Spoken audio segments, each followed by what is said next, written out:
We are on this site. We saw this site. I will keep updating this site as we proceed through the next 3 months. Got it? You should bookmark this site. And you should have an email already with a pointer to the specific reference course that we are talking about, which is this one. It is labeled CG 101 Cloud Technologies, and I'll keep building it as we proceed. Got it? Now let us begin the class by first understanding what is cloud computing. And so when we start thinking about defining what cloud computing, what is cloud computing, whose definition is right? Is it your definition? Is it my definition?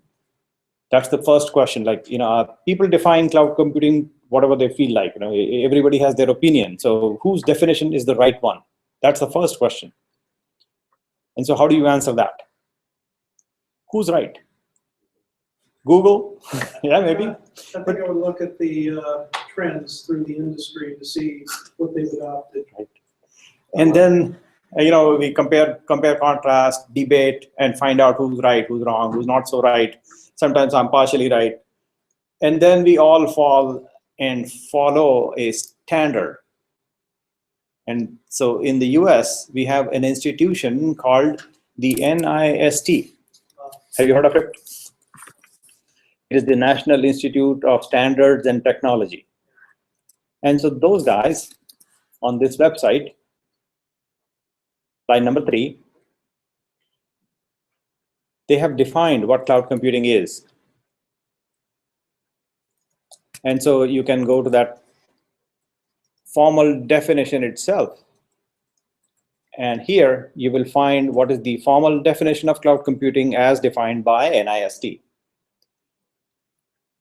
And you can take a moment to read that paragraph in the highlight blue. And it's short paragraph. All it does is, defines it. Let's read. It's a short definition. It says it's a model to enable ubiquitous, convenient, on-demand network access to a shared pool of resources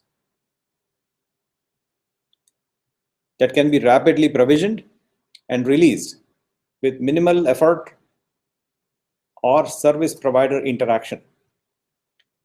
Lots of things here. I'll split and start splitting hair on this definition now.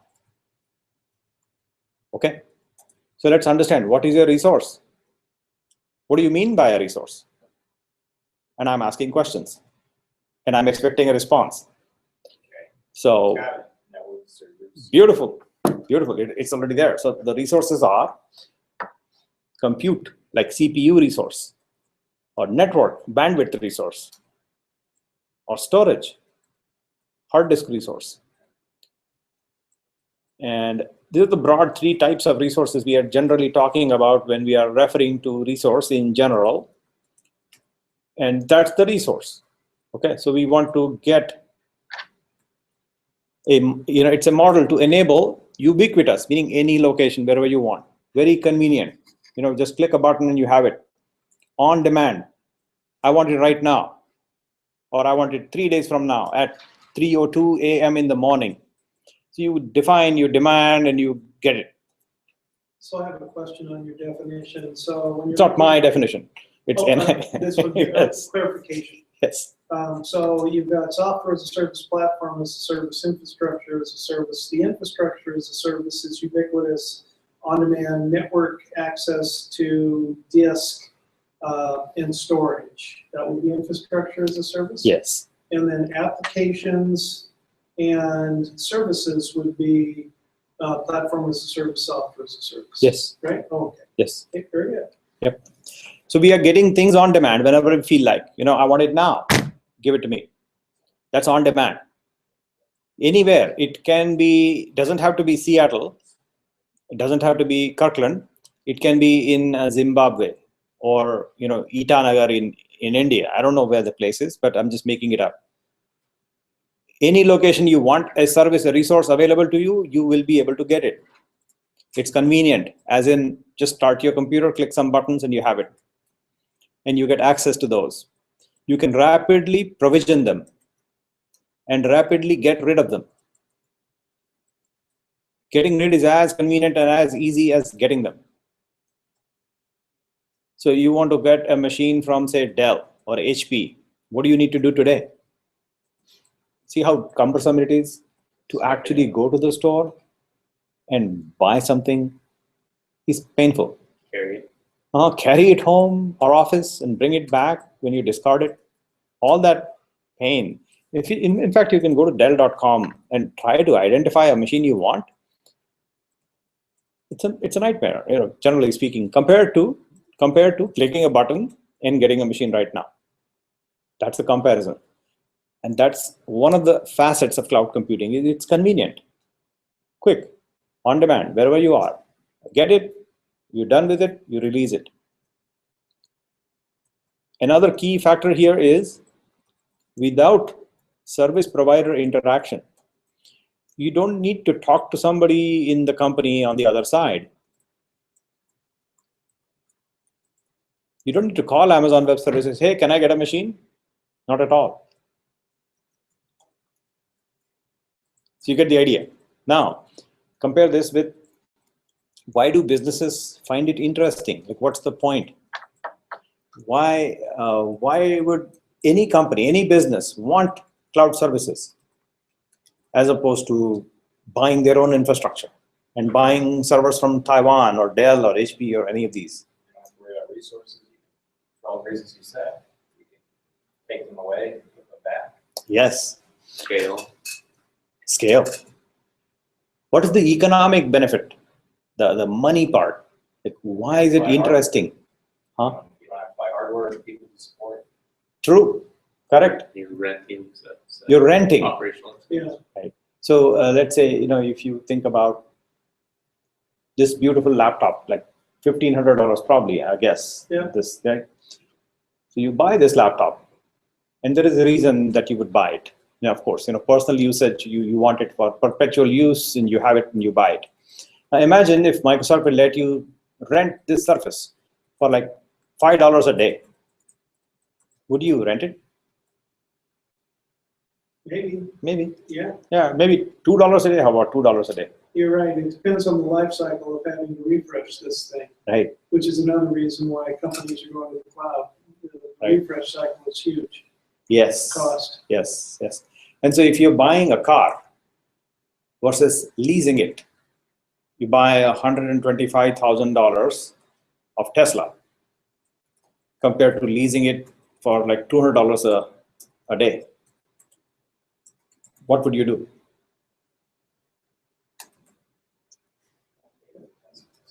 You do the cost comparison over time. And see Right, what's cheaper. exactly. So there are key economic words here. Yeah. Those are capital expenditure and operational expenditure. CapEx versus OpEx. CapEx versus OpEx. So you buy this Tesla for 125K right now. You can use it for however long you want, 8 years, 10 years, maybe more. Or otherwise you can lease this Tesla. I don't know if they lease it, but if they did, you can potentially lease a car and get the same car for a much cheaper, affordable price point and still have Tesla, right? And that's the economic impact. It converts capital expenses into operational expenses. Got it? Yeah. So if you're a startup, it's convenient to not spend upfront $125,000 of hardware. Instead, pay as you go and spend $100 a month, buy a machine, use it. When you're done using it, throw it.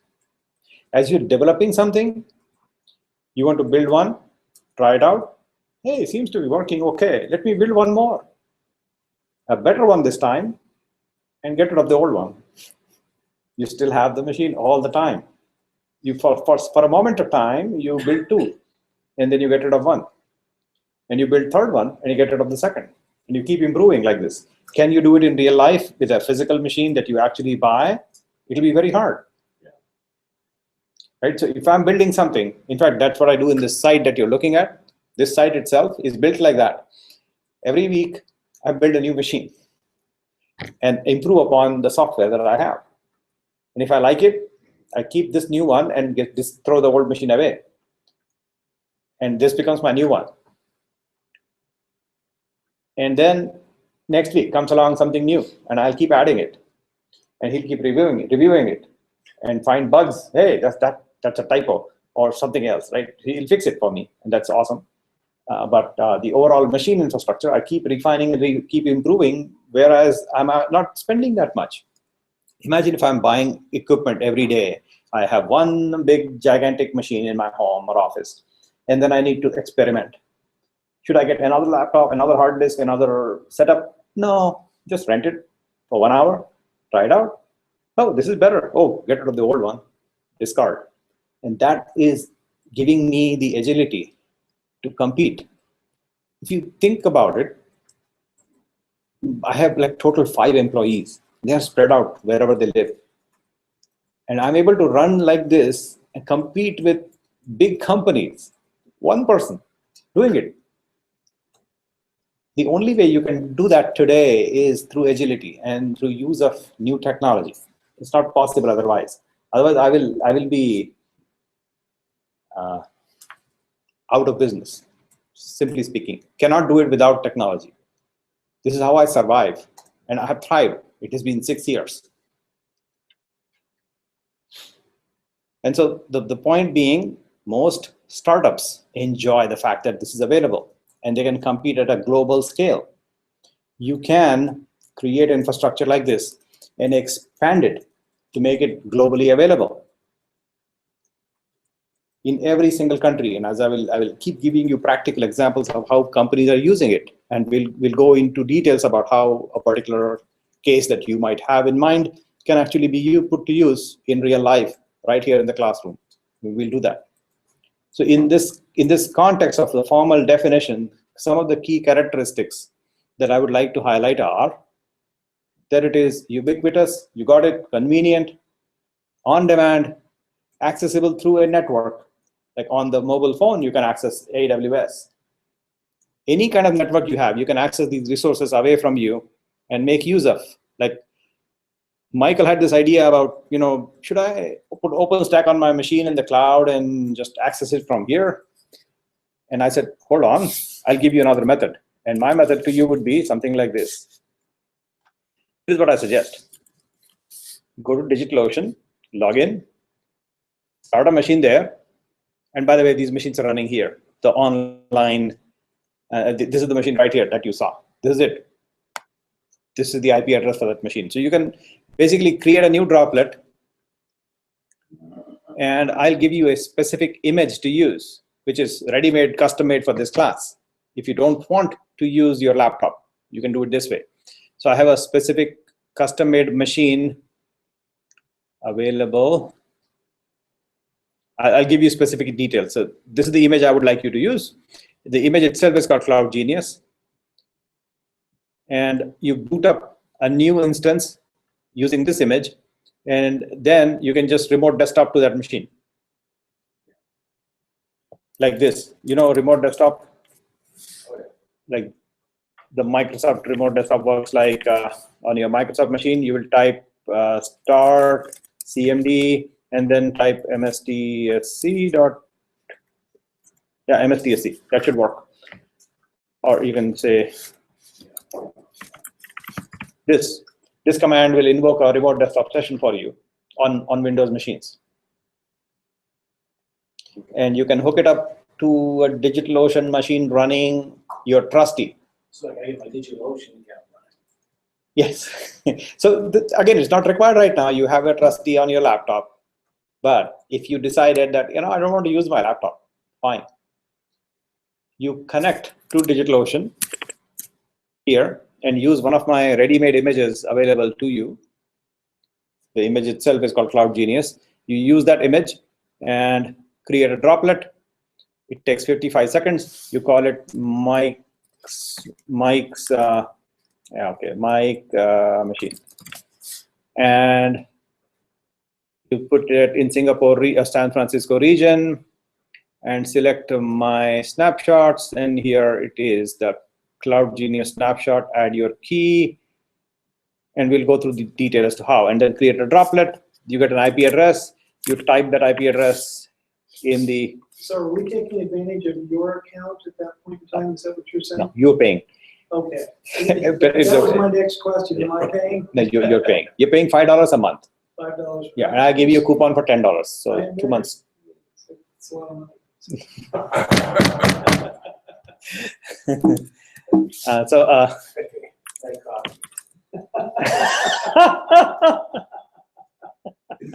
So you put your IP address like here, IP address, and then you connect. And that will give you a machine in the cloud running Ubuntu, Trusty, ready to go. So that's another choice.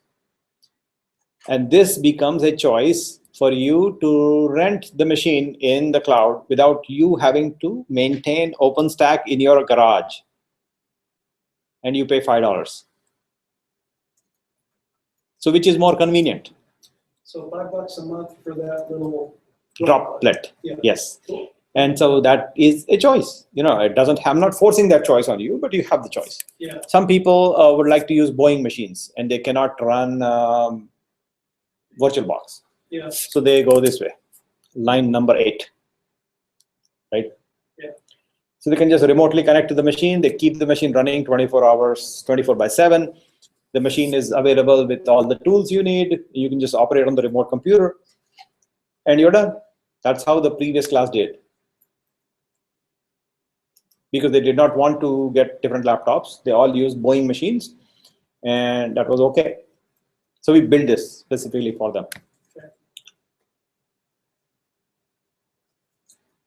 The value of, you had us get an account on AWS as well. We can do the same thing? Yes. Okay. Yes. But this machine that I'm talking about, the Trusty for Cloud Genius, is available only on DigitalOcean as of now. Yeah. Okay. Gotcha. That's where I started. That's what I like. So I prefer that. Yeah. Because it is giving me a nice SSD backend, high-speed CPU, low price, and I said that's a better service, better than Amazon, and that's the reason I have there. There is no other reason apart from the fact that these are beautiful droplets, and the pricing is pretty darn sweet. What format is the XT file? That machine in? The VHD file is specific to DigitalOcean format. I was gonna say, it's just converted. I know you can, but why worry? Yes. So never convert images. If you attended my previous session, don't worry about images. You have images in the other location, right? You met me there, that location. When I mentioned about images, the idea is use images, but don't trust and rely too much on images, and don't transport images from one company to the other. Right. Just build it again from scratch. When I took a peek at DigitalOcean, the SSH keys, did you set that up for a security Yes. perspective? Yes, you have to do it, and we'll walk through as we use them. So we are getting to that point. I'm going to finish off this discussion on definition, and we'll slowly go towards the focus area of infrastructure as a service. That's the first thing I would be digging in deeper as we progress and build. So the definition, you got that part. Is there any question on the definition itself? Assuming not. But if there are questions, they are anytime welcome. If you want to read a nice little bedtime reading, there is a PDF file available from NIST, and it's pretty decent, and it will put you to nice sleep. So it's available right here. So it's good for bedtime if you're interested in reading more detail.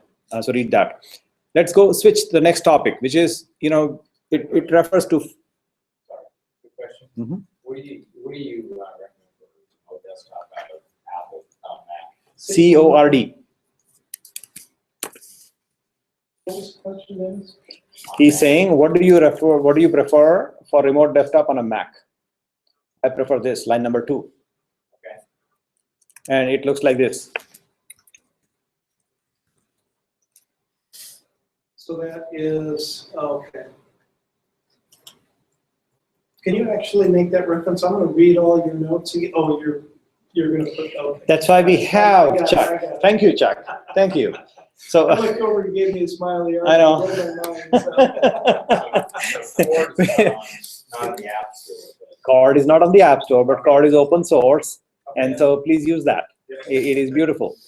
Thank you. Open source is beautiful. So it is available right here. So you download it and you connect. There is an uglier version of this available from Microsoft called Microsoft Remote Desktop. It kind of sort of works. This always works. Yeah, they just released a new version. Called? Oh, Microsoft fixed finally. A bunch of bugs, and it's Yeah. actually a modern UI. Oh, I should take a look. So this is what I prefer, but this is for Cord. Sorry, this is for Mac. The name is Cord, and it stands for So chicken. It stands for Chicken of Remote Desktop, by the way. Okay, remote desktop, okay. There's the Chicken of VNC, if you heard of that before. So Yes. VNC is like connecting to remote Unix machines. So this is Chicken of Remote Desktop. Okay. Download it, use it free, open source.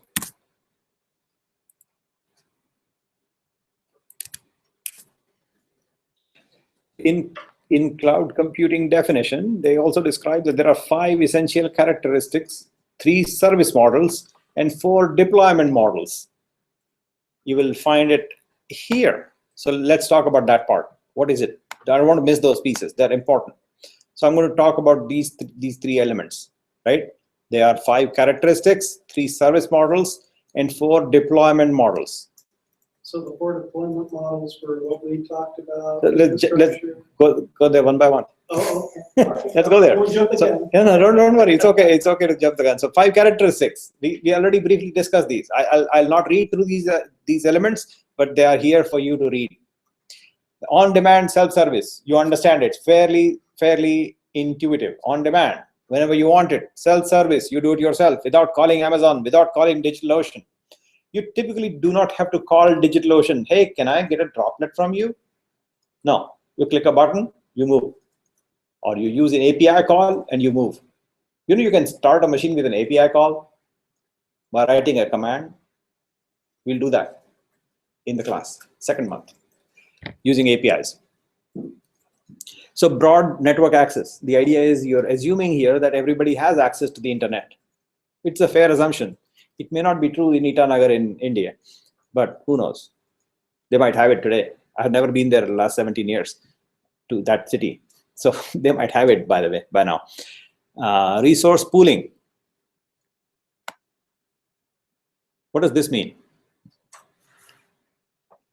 You're sharing something, Grouping. right? You're Grouping sharing all something, resources together to be right? So I'm describing this like this. So if you have a DigitalOcean droplet that I create and DO droplet that you create, where is it sitting? Right, that's the key question. So listen to this. What I'm going to describe to you is this concept like this. Yeah. So Nilesh comes in and he creates a droplet on the DO cloud. Okay. So I got a droplet here. It looks like this. And that's my box. It belongs to me. And now you come along, Mr. Burrell, and he also wants a droplet. Can he get the same droplet? No. He had to get a different droplet, right? So where are these droplets sitting? They're probably on a same box. Could be on the same box, could be on a different box, could be on a different building, different floor, different location, different city, who knows? But it is all shared. Resources in a building can be shared. So you have in DigitalOcean an Amsterdam location, a New York location, a San Francisco location, and a bunch of other locations. In each of these locations, they will have multiple buildings, building number 1, building number 2, building number 7, building number 32. And so these buildings will have multiple floors. And in each floor, there will be a data center with racks and racks of machines, right? You've seen the data center from inside, I'm assuming. And so those racks and racks of machines will run some virtualization software on these physical boxes. And those inside those boxes will have these droplets that you share and I share. You get the picture? And that's what resource pooling is. It's shared pool of resources. It's not just me. It's not just you. It's us together. Although we are isolated from each other. We can be sitting on the same physical box, but not talk to each other, don't even know each other. It's like living in downtown New York. People don't know their neighbors. It's completely isolated from one apartment and the other apartment. There's no connection unless you explicitly go out and meet, open a port and send a command or just interact on the network. Otherwise, it's isolated, right? Yeah. Next one is rapid elasticity. What is elastic here? What is expanding? What is shrinking? Something is expanding, something is shrinking. What is that? That is the question. So when they mention rapid elasticity, what does it mean?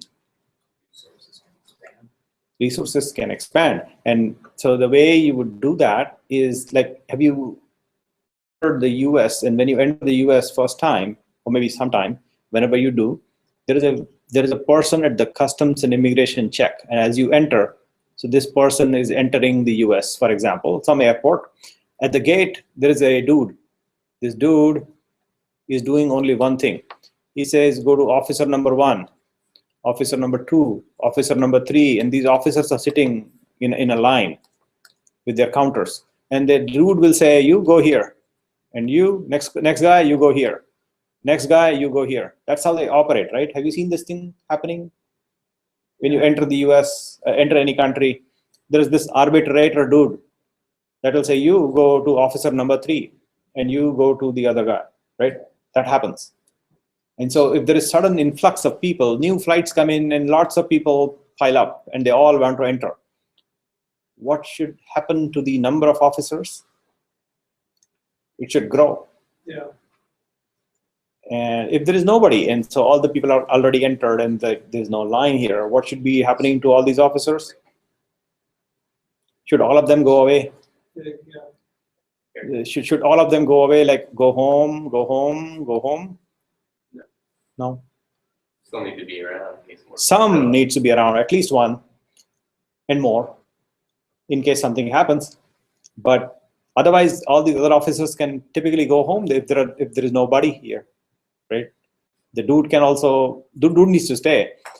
Maybe even dude can go, or maybe this guy can act as the dude. Once all the flights are done, then Right. everything. Yes. So elasticity is growth and Shrink. removal. Yeah. So growing, shrinking, both is elastic, and it is important to have both. So when there is traffic, you grow. You grow not in your size, but in your number. The key is to not buy bigger or expensive machines, but to just add more cheaper machines. You can grow by adding you have a $5 box, right? You have $5 box, and you saw a $10 box, and you saw a $20 and a $40. The boxes themselves are becoming bigger. That is one way to grow. The other way to grow is to add a $5 box, add one more $5 box, add one more $5 box. And that is another way to grow. What is the difference? Cheaper model for the expansion. Right. So there is a name for this kind of growth. It's called scaling vertically or scaling up.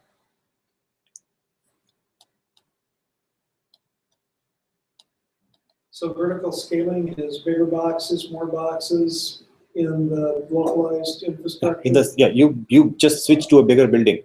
Yes. More You is better. move to a bigger building. That's what happens. Okay. And then the horizontal scaling is multiple locations. Multiple, even the same location, Yeah. but multiple boxes, small little. Yeah. And this is called scaling out or horizontal scaling. Horizontal scaling. So vertical and horizontal, out versus up. So up versus down is the opposite. Out and in is the opposite, right? Scale in, scale out. Scale up, scale down. So it's a very, very specific words people use, and it is sexy to scale out and scale in because it is cheaper to scale out and scale in relatively. Yes. one thing that's fairly inelastic, or how elastic is it, is, okay, so you've got a bunch of files, and you're kind of dissatisfied with droplets on Amazon. How do you get your data over? That is hard. That's not scaling, that's called migration. Migration. Yes, so you actually move. As opposed to scale is you're still with the same provider. Yeah, scalability, yeah, but I'm saying as far as Move, right? how locked in is, I guess. So lock-in is a topic we should consider and discuss. The idea behind So the you're asking if the data that you have within the provider that you have, you want to be able to migrate it somewhere else if you so choose? Is that the question? Well, I mean, if you're a large corporation, say like Volume, you go with Amazon, and you start Okay, following down, or security labs, or, hey, we've got to do something now, or migrate. What's so our path of pay migration? for a service to be able to migrate it from one provider to the next. Yeah. yeah, That's why I the said migration. It's fairly inelastic. So- Migration. Migration is not really elastic process. Migration Yes, is a yeah. painful process. But in economic terms, it is inelastic. Right. Migration is a painful process. Our goal is to make it as painless as humanly possible. Right. Migration is like moving one city to another, one country to another. It is painful. We know it. We have to just reduce the pain. Right? So when you migrate, you should prepare your infrastructure, which is make it easy for migration in the future. Yes. If I were to do a platform as a service, I host Mike's application on the Amazon cloud. I'm responsible for a mechanism by which to be able to go from Amazon to this one here, Ocean, DigitalOcean, would be for me to do my own backups of the platform as a service application and then move it myself. Because he's your customer in that case. So the idea is to give him the least possible trouble you can. Yeah, He's your customer. He pays you. He's using your services, buys me coffee. buys you coffee, Yeah. and occasionally It'll gives. cost you a droplet per month. A droplet, okay. Cost you a droplet a month. Yeah. I thought he's going to get you a coffee every day, so it will be a droplet a day, I guess. Well, yeah. I want an upgrade. I'll scale it horizontally. That was a good one.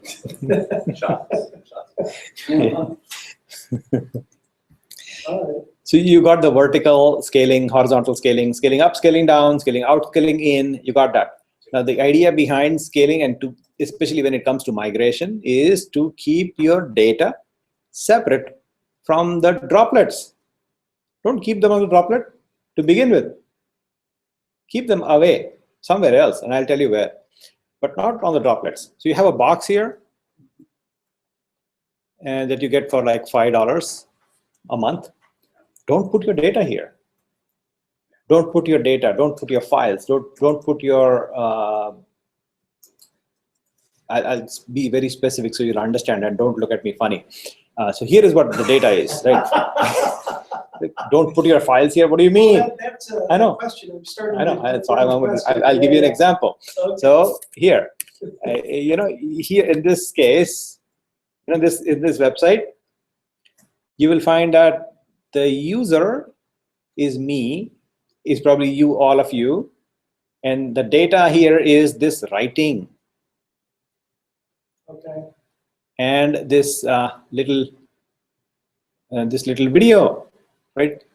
You see this video here? Where is the data? That is data. This video is a data.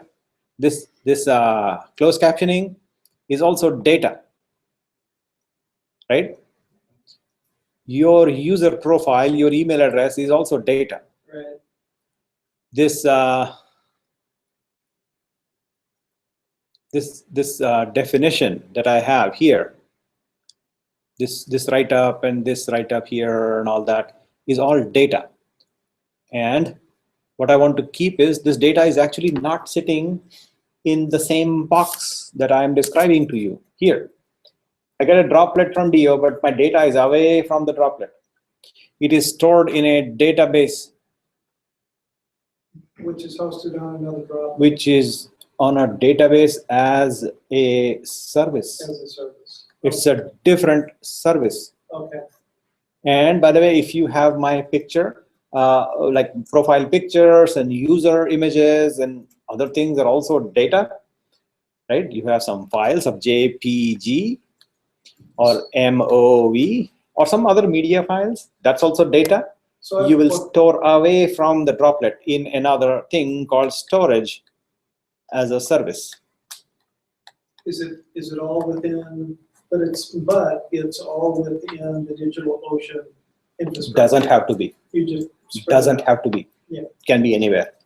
Like, if you go look at this, Okay. look at this example of this video here, like this one.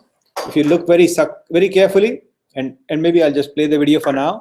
The proper way to shut this machine And down. shut up and click and see where the import video machine, actually it is. becomes available on the The video is on YouTube. So one problem with that I see is that a lot of the enterprise applications or company applications, large, they really can't tolerate the latency of moving data. And I realize some of those are links, right? So if your $5 box is just saying click a link and then go here, but if it's actually loading data across the network, it could be a problem. Yes, loading data is a problem.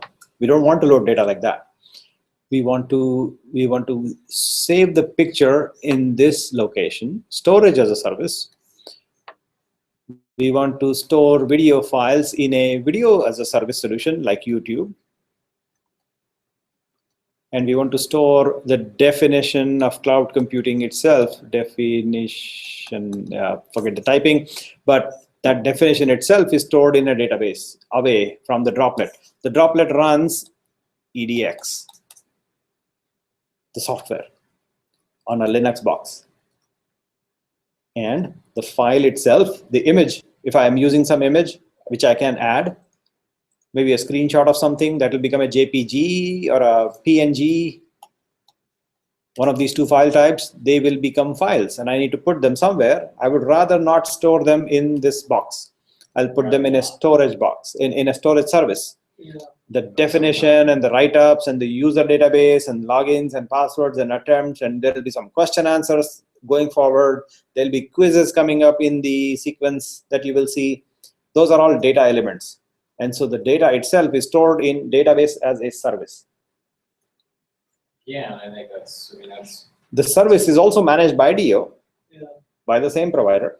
It doesn't have to be, but it can be. Yeah, you can distribute it any way that Yes. you wanted to, Yes. depending on. the Yes. constraints. So in case of Amazon, you will find that Amazon provides you with the database as a service. You will find that Amazon provides you with storage as a service. Yeah. And infrastructure as a service, and a whole variety of services. We'll go through these things as we build out. Yeah. Yeah, I guess what I'm questioning, in my mind, I'm trying to go through, and one of the things they say is like insecurity or taxes or, a lot of your financial transactions, have your own machine is what they're saying, but you really can, build a droplet, and then store your data.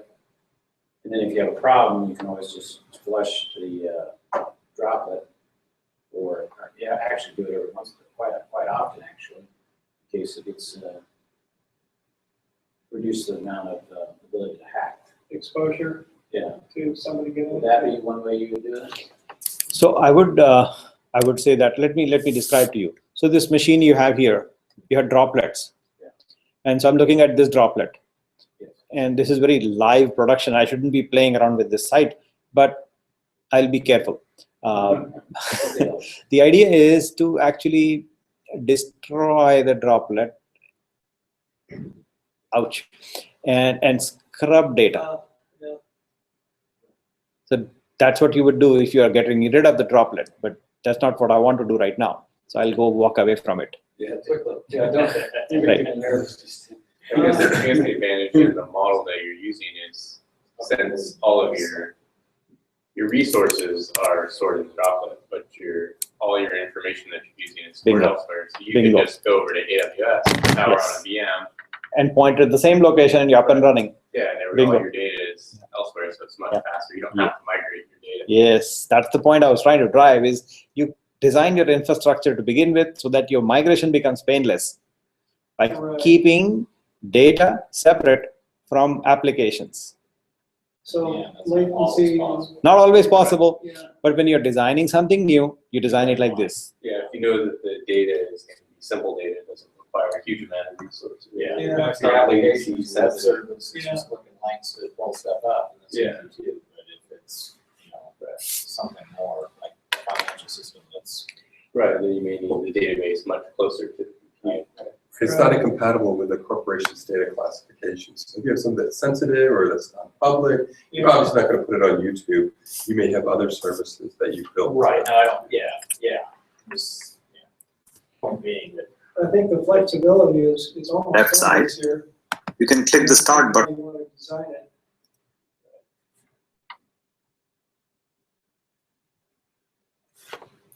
good points. Yep, keeping it simple. So resource pooling, we talked about that. Elasticity, we discussed. How do we grow and shrink? Up and down, out and in, right? Metered or measured service, that's another characteristic here. Measured service.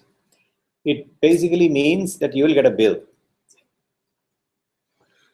right? Somebody is going to pay, put your charge on your credit card. Anytime you start some resource, consume it or not, you have a resource allocated, they'll bill you, and you better pay.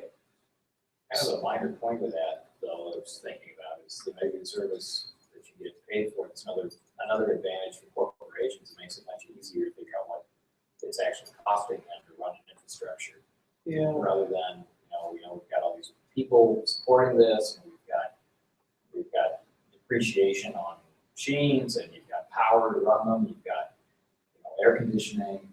All of that just rolls up into Yes, very good indeed. so the measured service also talks about the number of nines availability? No. No, not at all. Not at all.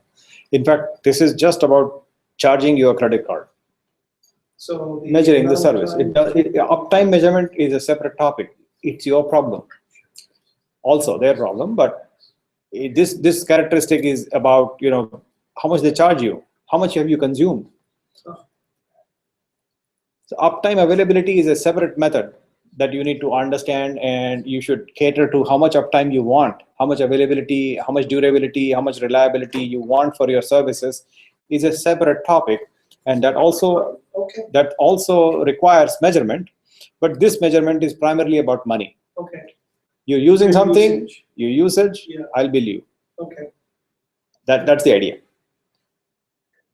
Can you go back to you brought up the ocean, Ocean. I keep forgetting the digital ocean. Okay. The pricing. schemes. Pricing. Okay. Pricing here.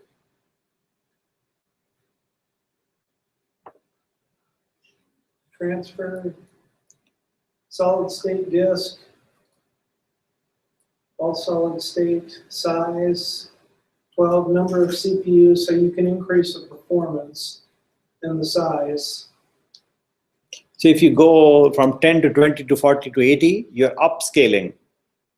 Yeah, I was looking for 24-hour availability. I was looking for the availability of the price. It doesn't talk about It here. They doesn't, don't it want. just They says want to more. hide it. It says They- more is better. Yeah, they want to hide it. Yeah, But you should actually find out how good they are doing by talking to their customers. yeah, Right? Talking to other DigitalOcean customers. Hey, are you finding that your sites are not really going down? Are your machines are up and running all the time, most of the time? yeah. How do you measure that? Right. How do you know a service provider when you never tried it yourself?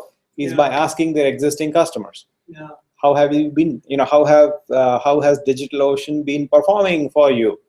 And so you should ask me that question, and I should be able to tell you the answer by telling you how I measure performance on my boxes by using the monitoring software that I have.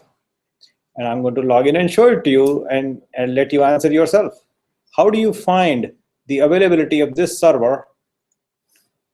And here are the characteristics. You can watch it.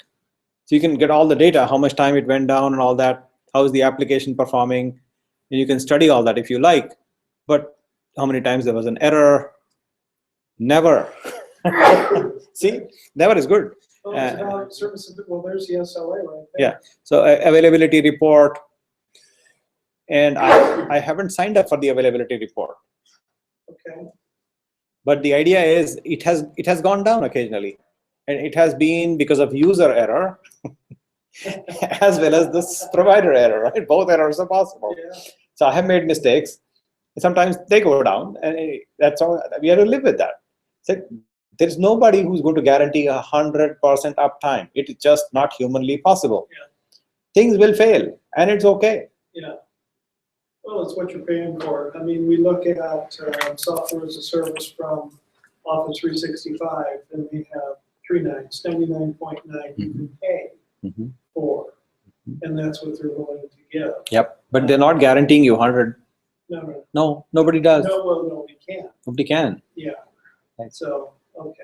The way you improve reliability is by planning redundancy, and you improve your reliability numbers. You improve your availability numbers as you add more resources. So you basically have a fallback plan. Yeah. If something goes wrong, you have another plan. Automatic failover will improve your overall availability numbers. Yeah. If you rely on one individual droplet and try to measure its availability, I can guarantee you it will fail every month. Yeah. Maybe less than a month, but it will fail. Yeah. And so how do you overcome that? Put one more droplet, maybe put 3 more. Yeah, more is better. Right.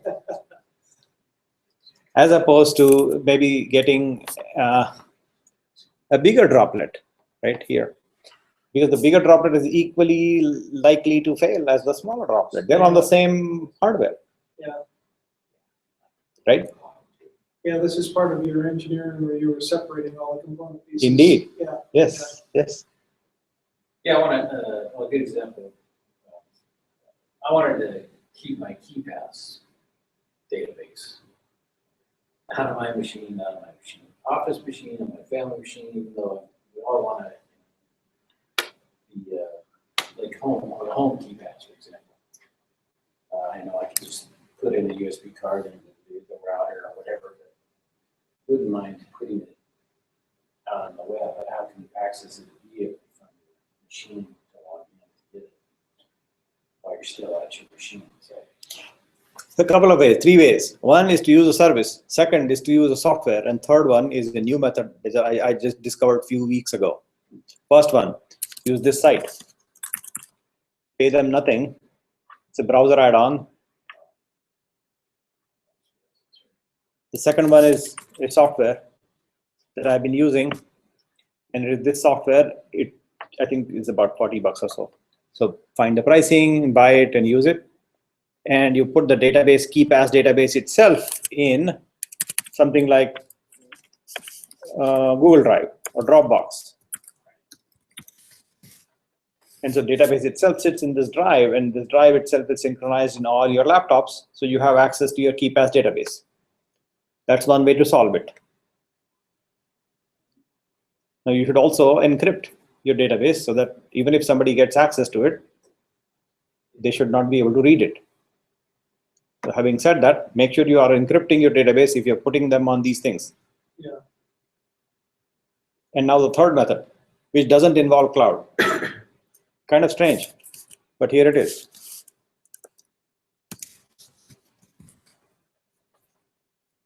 It is using BitTorrent. wow, P2P. interesting. P2P, machine to machine. So you have 5 laptops in your family. Every laptop will run this. It doesn't require any cloud. You can share folders from A to B to C across teams, across people, across countries. And there is no limit. I mean, there is no limit as such. It's only your hard disk. That's the limit. Yeah. This is BitTorrent. BitTorrent is the software underneath. Yeah. And What's the the site again? GetSync. GetSync.com. This is using BitTorrent. It may not work in this building. It is blocked out. So in this building, Lake Washington prevents torrenting, so it may not work. I don't know if it works or not, but I never tried. I don't think they block the C gap. I don't know. I don't know. This network based, yeah, potentially. I think the network sniffing and the network layer, they're blocking it at the firewall. I don't know whether it will work or not. I never tried, but I can just try. Okay, it works. It is syncing. It is syncing with my 2 peers, which are my machines in the home. So I can see my peer list. And the iMac in my home is synchronized 2 days ago. And another box I'm running in my home, which is also synchronized. It seems to work. So yeah, it'll work. So, okay. Is there a service cost for using this? Zero. Cloud not involved. This is not open source though. Just bear in mind. This is not open source. So I don't know. This is fairly new to me. So I'm not advocating it. Okay. The cost apparently is free. It is beta. It seems to work, So it's but Mac. not open source. So I don't know what it is. Yeah, it's Mac to Mac. It's any to any. It doesn't even matter. Okay. The FBI will be on. Just Yes, yeah, words right. of the name. Yeah, good one. So the FBI will be on. Yeah, there you go. BitTorrents. That's why it's free. And they monitor the transmission. No, BitTorrent is legal. I know. Yeah. Torrenting of private assets and like movies or things, copy protected, copyrighted works is bad. Right. Torrent itself is totally I legal. understand. That's right. And, The technology was fine, was the use of that technology. That's right. And so, in fact, Amazon Web Services supports torrenting. Facebook uses torrent to update Facebook servers every day. So nightly, the Facebook updates that Facebook pushes out worldwide is through a 2-point-something terabyte package that gets distributed worldwide on Facebook servers. That's what you see every time you see something new rolling out on Facebook, which is almost every day. So it's a nightly game for them to push updates. And the only way they can push 2.5 terabytes of size, global, worldwide, is through torrent. There's no other shorter method, faster method to push changes. And they're able to do it. They've been using it for quite some time now.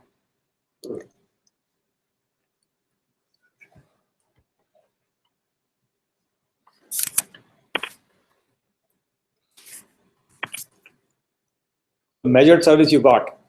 Now let's take a look at the 3 models. And you already know these things. You already mentioned these things. They are infrastructure as a service, platform as a service, and software as a service. And there is a reason why I wrote in this fashion as opposed to the IaaS first. So a question on this, you've mentioned some other ones too. Everything is becoming a service, database as a service. Yes, yes. Et cetera, et cetera. So do those fall in the category of software as a service and it ends up just being a subcategory like database or whatever? Yes, they all fall into this category.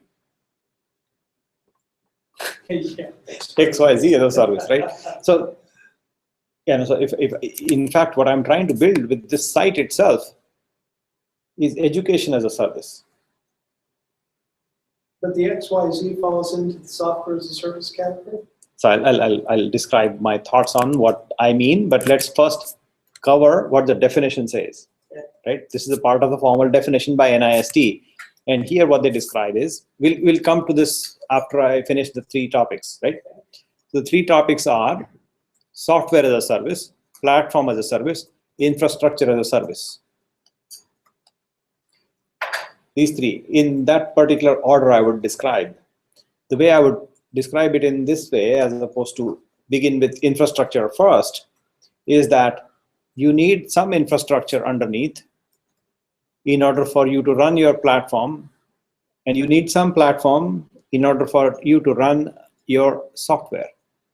So for example, I'm running that EDX software, which needs a bunch of things in the platform, and I'll describe what those are, and I need a droplet. If I'm running WordPress as the application, that I need Apache, PHP, and MySQL as the underlying platform running on a droplet running Linux. So I need LAMP,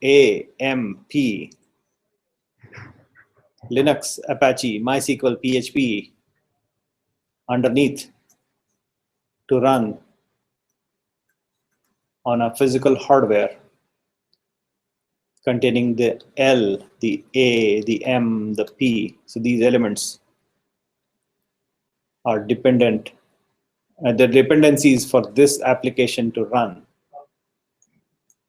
So I visit CNN.com, it is built out of WordPress. I think New York Times is built on WordPress. A bunch of other sites are built on WordPress. So let me, Boeing is going to deliver a parts list service, and it's distributed and huge. It's going to get one-to-many droplets, so it can host parts list. The software as a service is the final application that the end user renders to actually order. So that's going to be the software as a service. Okay. And then the platform as a service are all of the logical components that are required, like the web services. Yeah. I think you use IBM WebSphere, right? Yeah. And you would use this WebSphere software plus a bunch other dependencies, and they all will. Databases, Oracle, and SQL Server, and all sorts of things. And all these things will run on some kind of an operating system, and they'll require some hardware. Okay. And then you will have a part list application that users can use to order parts for the planes. Right? And that's exactly what would constitute a software as a service for your airline companies to order parts. Right? You have Emirates, the airlines from Dubai, order some components. So they'll go to the part list application, look at what they want, and place an order. For Emirates, the airlines, they will have a user ID and login and password and bunch of other personal database entries that will store in your DB. Okay. You have a list of parts available. Your inventory system will store in your Oracle or SQL or maybe your SAP, your ERP system that you might have in the back end. So all of those in the middle are hosted as a platform as a service to the software as a service. And the IBM WebSphere and databases, they're using infrastructure as a service components to deliver. Yes. And so this hardware essentially is IaaS in most practical terms.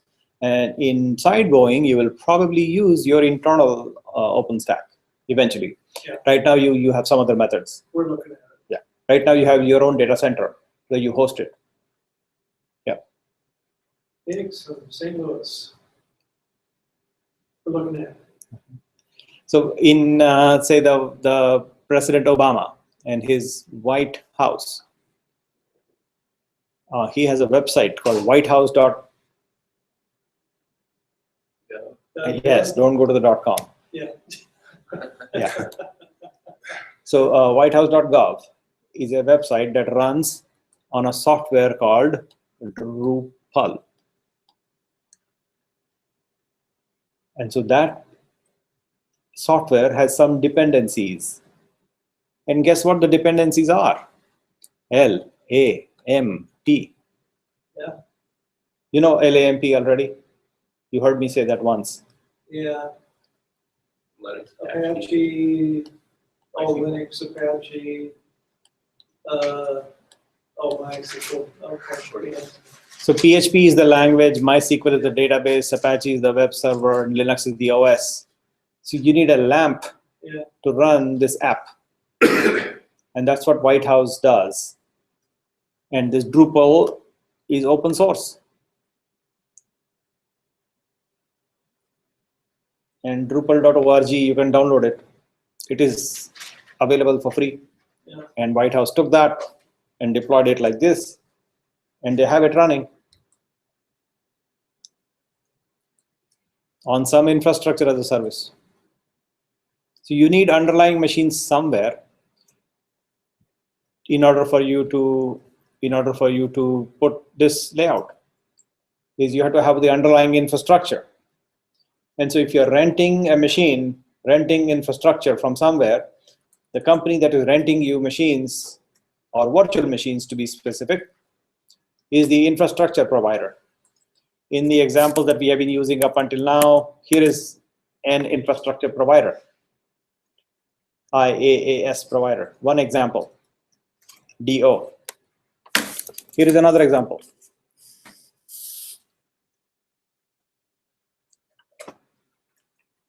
You've seen this example already, but I'm going to show you. It's the Amazon example. I'm logging in.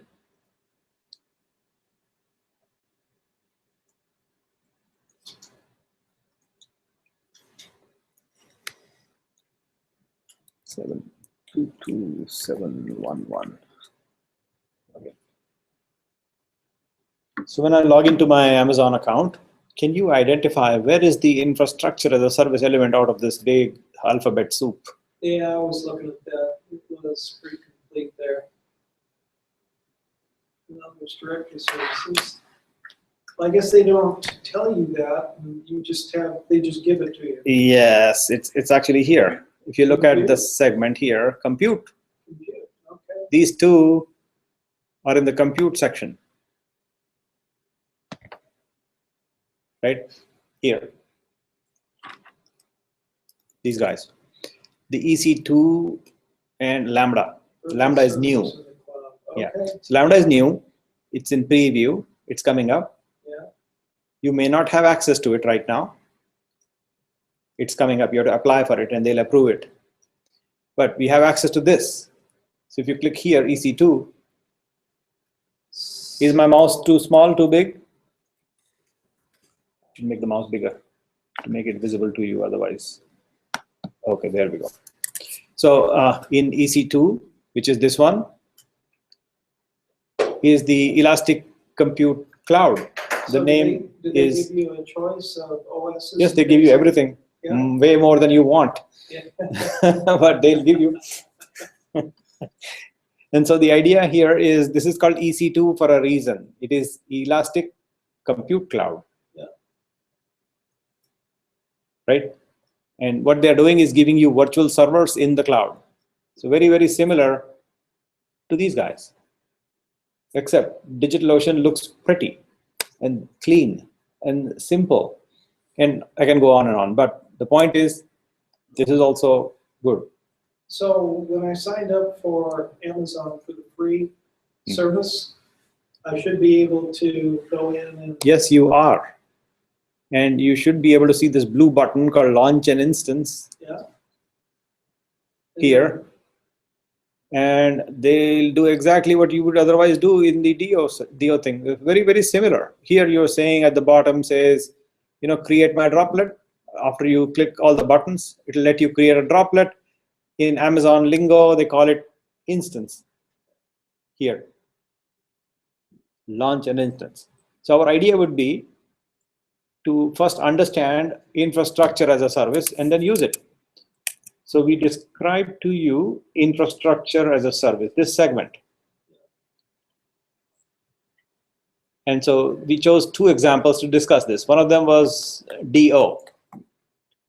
The other one was EC2, right? So we have our foundation infrastructure concept at least understood. We'll use it now. On top, there needs to be somebody who will allow me to deploy my application conveniently. So I want to deploy WordPress. I need something from the platform vendor. If I'm lazy application person, I would use a platform. If I'm not lazy, I would not use a platform and build my platform myself. It's actually not about being lazy. It's about choice. Yeah. It's about time. It's about convenience. It's how much money you want to waste versus how much time you want to waste. It's a trade-off. Either you waste time or you waste money. Or you spend time or spend money, I should say. But Time is money. yes, same thing. So if you want to build your infrastructure, so you take a droplet and build out the whole thing for yourself, that's one approach. The other approach is to not do it yourself. Don't do the grunt work. Let somebody else do the grunt work. And those people are called platform providers, platform as a service, PaaS providers. And so, yes. Speaking of which, how do you create a droplet based on the Cloud Genius? I've got an account for, that'd be the same as platform as a service, right? No, I will give you a ready-made image. And so I will do that. So what was the question again? Well, I've got a created droplet. I thought I saw earlier where you. Yes. Yeah, you will not have access to it right away unless I share that image with you, because DO doesn't know and I did not know you before. So I have to give this image to you. It's a private image, only to me. Okay. So it's not a Cloud Genius is not a public image. I have to actually give it to you. So hey, use this image, and then you have it up and running. Right? You don't have it. Nobody else has it unless I give it to them. I would like to give it. I will give it to you, sir.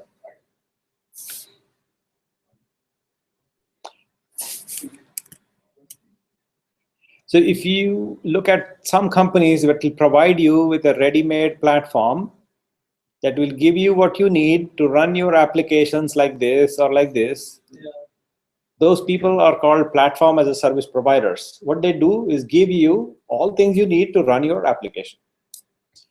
Everything you need. So you're some software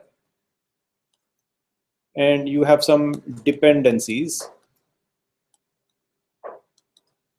and then you have some infrastructure needs. So they'll take care of all of this. And those people are called PaaS people. Yeah. You know, the way you've described it is so clear. Working with some of the vendors that I work with, it's ambiguous the way it's amazing. I know. So this is the clearest I've ever. They confuse people for a simple reason. They want to sell it to you. Yeah, absolutely. And I already sold it to you. Yeah. We have services that call themselves. They Well, go. they could have an hour. Well, I mean, Okay. you listen to some of the vendors coming in and the way they describe a platform as a service to a software as a service, a lot of times it overlaps. So, Think, don't listen. Think yourself and you make your decision, what you think is right. And look at NIST definition. It's very simple. It's kind of hard to read and very, very boring. It's like a 25-pager PDF file, Yeah. but that's for bedtime reading. Right? For right now, look here. What you want to do is these people are giving you machines. These people are giving you everything you need, and you add your software. And then when you sell software as a service, who's going to use it? What do you call them? You call them customers. oh, that use the software as a service that you're providing. That's as a right. supplier. They are your Yeah, customers, yeah. right? They can be your suppliers as well, but essentially they're your customer. They pay you money because you're creating a software for them, Yeah. and so you give it to them, right? So on top is the customer. And then there is a software developer. Then there is a platform developer. And then there is infrastructure developer, Right. right? And this customer pays money, and the money flows down. The services flow up. Yeah. You know, what we pay most of our money on is well, it's platform and infrastructure volumes trying to get out of business. Makes sense? Yeah. Makes sense. So you pay, the customer will pay you. If you're a software developer, you receive the money, and then you pay some money to the people who are helping you with the platform. Yeah. And the platform developers need some infrastructure. They will pay the infrastructure guys. So this is how the money flows, and the other direction is the services flow. Yeah. That's the transaction. Yeah. Got that? Clear? Cool. So some examples now. Give me examples of software as a service that you have used already. You're using one right now. TurboTax. Huh? TurboTax. TurboTax.com, not the software, TurboTax. Yeah, website. But TurboTax.com is a service. TurboTax software is not. Right. It's the software. To be clear, you're talking about two things. You're talking about the TurboTax software, and TurboTax.com is a different service. You know that. If you don't know, I should clarify. This is the service called TurboTax.com. If you haven't used it before, you did. And this is a software that you can use like this. This is the software. Got that? Clear. Good. I forgot about the software. I know. You're so modern. You're Get so switched modern. Between computers, that's much easier. to I know. pull it from. I know. I totally understand. I haven't used it, but I have purchased it and I have it. Haven't put to use yet, but it is tax season, so I have it ready. I should demonstrate. And so, So, quick question, yes. just quickly on TurboTax, I've been using the service quite some time, .com service or the software? the .com service, big service, where they've got my data. TurboTax. TurboTax.com service. Do you trust it? So I think it's a very subjective question. I do trust them. The reason I trust them is because I don't have any other choice. You got to file taxes. Guys know to go to one place. Oh, I know, that's the thing, I mean, So trust is- everything's on your, I know. Trust is a very, very subjective thing. I understand. And I'm so- asking you trust. I know. I have to. There's no other choice, honestly. So when I came to this country, 1999, I got my first salary check. It's a small amount. University student. What do you expect of me? So I had to file taxes, and I had no idea. Somebody said, you know what? There is this TurboTax.com. Go file it there. I said, huh? And I looked at the site, and I filed it myself, very first time. Ever since then, I have been using that site, .com site, to file my taxes until I set up a business, and they don't have the business version online. So I have to get the software. Yeah. I hate that. TurboTax business software has to be installed locally. You cannot, there's no service yet. Huh. Okay. So there's no Macintosh application either. So I have to use this Windows XP, and you heard it sing. Yeah. And so I'm going to shut it down. Quick before it gets hacked. So the idea is to provide a service to somebody and make money, and that business is called software as a service, right? So, I mean, that kind of brings up, the TurboTax thing is an example. I think that's always an issue. I know I get asked this a lot, and I talk about any of this. People say, well, you trust the cloud. So we talked a little bit about that, where it's like, their business is going to be hurt, devastated if they have a breach. Yeah. So, If you do not trust a cloud, and if you have choice, you will build your own cloud, right. called private cloud, and that's what Boeing is building. Well, Private cloud. that is exactly what we're doing. Well, anything that's ITAR here, Yes, of course. government Right. compliance. And we have a lot of this. You're finding other companies that have those kind of compliance issues, they're building their own internal. They're keeping it on-prem. And then anything that is okay can be protected. And easily. a lot of They this go stuff off. can be- So you have these issues, ITAR or Well, PII. Yeah, IP, PII, yeah, intellectual property as well. So And then you got your ITAR here. all these things when you worry about these things, you don't go to public cloud. Do not. Right, we're not. We're not going there. So the example that you brought in, Definitely PII. of course. Yes. But you're in control of it. Not really, maybe, no, not. Well, no. Let me rephrase. I found that as I'm communicating in this class, I can't say things casually. You end up making the decision for yourself if you're Yes. willing to expose your personal information. Right. Boeing, when you're talking about intellectual property and things like that, they're talking about Oh, yeah. for No, I get it. 200,000 people. Absolutely. Yeah. So, Nobody's gonna sue me but me. well, that's it. You're the master of your own destiny. Right. Yeah. Right. Is that good? Yes. Okay. Well, and then the other thing, the FBI's Internet Crime Report, it comes out every year, and it's clearly e-commerce sites are Yes. the focus of criminals. It's not, they don't want to go after anything to deal with the IRS or the US government because they have a big hammer. That's true. They got The smaller the e-commerce site, Yeah, the juicier it looks to the criminals. yeah. True. And so we'll once we start this actual building up machines, I'll focus on security. How do you secure your infrastructure, like left and right? We'll go deeper in that so that you get a nuts and bolts understanding of what it takes to build out a secure infrastructure to begin with, from ground zero up. Wow, okay. And we'll do that. Okay. So more examples of software as a service that you have used or you're using right now. There's a ServiceNow ServiceNow is one. is software as a service. Yes, more, please. Yeah, keep rolling. Office 365, Yes. and we're doing the multi-tenant. So here is a homework. The homework is like this.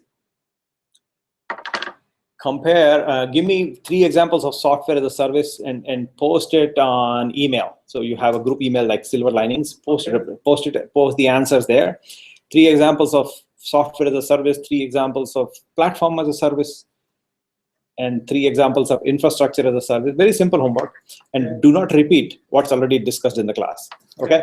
So yeah.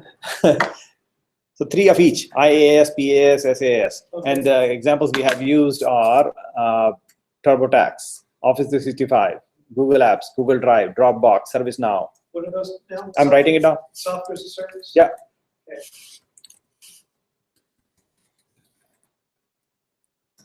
Up to Google. Okay. ServiceNow. Yeah, TurboTax. And so keep coming in email. Yeah, you cannot use these and cannot use anybody else's examples. I wouldn't put my name in. Okay, find more examples, put there. Okay, let's keep rolling. So yeah, Netflix. He said Netflix. So yeah, I'm gonna add that. Okay, we're done. Yeah. It's dead. Okay. Almost came along now. We definitely- That one goes in kind of a different category. Well, yeah. I guess YouTube as well, right? Oh. Similar thing. Yes. But the other ones, those are more like. So all of those are just put in software as a service, right? These are SaaS examples. Yes. Okay, now we get to do the other one. So, Yeah. So in specific, this is more like storage as a service, right? well, would that be Dropbox? Would that be IaaS? No. No, because you're Like giving a cloud space. subcategory of SAS. Yeah, still, oh, okay, because it's Dropbox. Yeah, it is an application. It's like specific Okay, movie as a service. okay. Watching movie, Oh, okay. like subcategory I of don't know that. I now do. Yeah. That's the, what was that old way we used to do? We used to go down to a movie place and, yeah, Hollywood. video. Hollywood video. Which I've already forgotten. Yeah.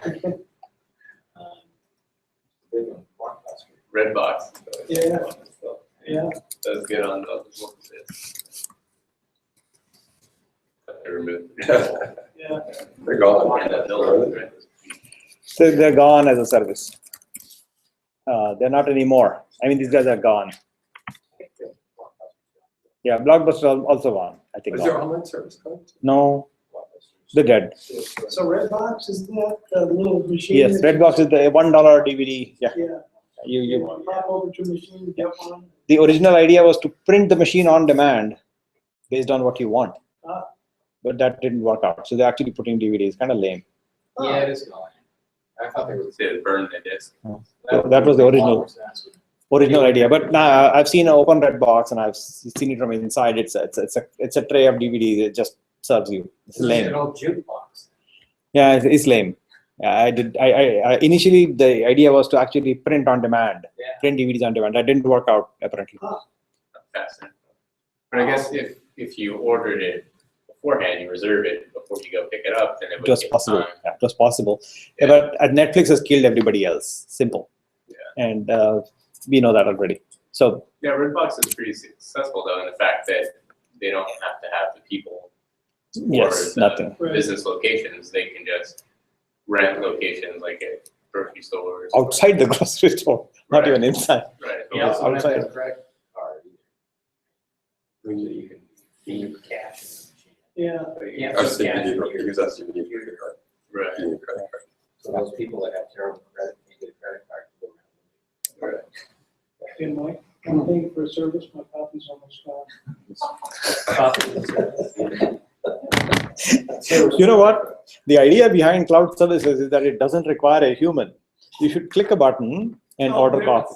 No, it should know when his copy is empty and it should just fill up. I'm gonna place in my own button. Yeah.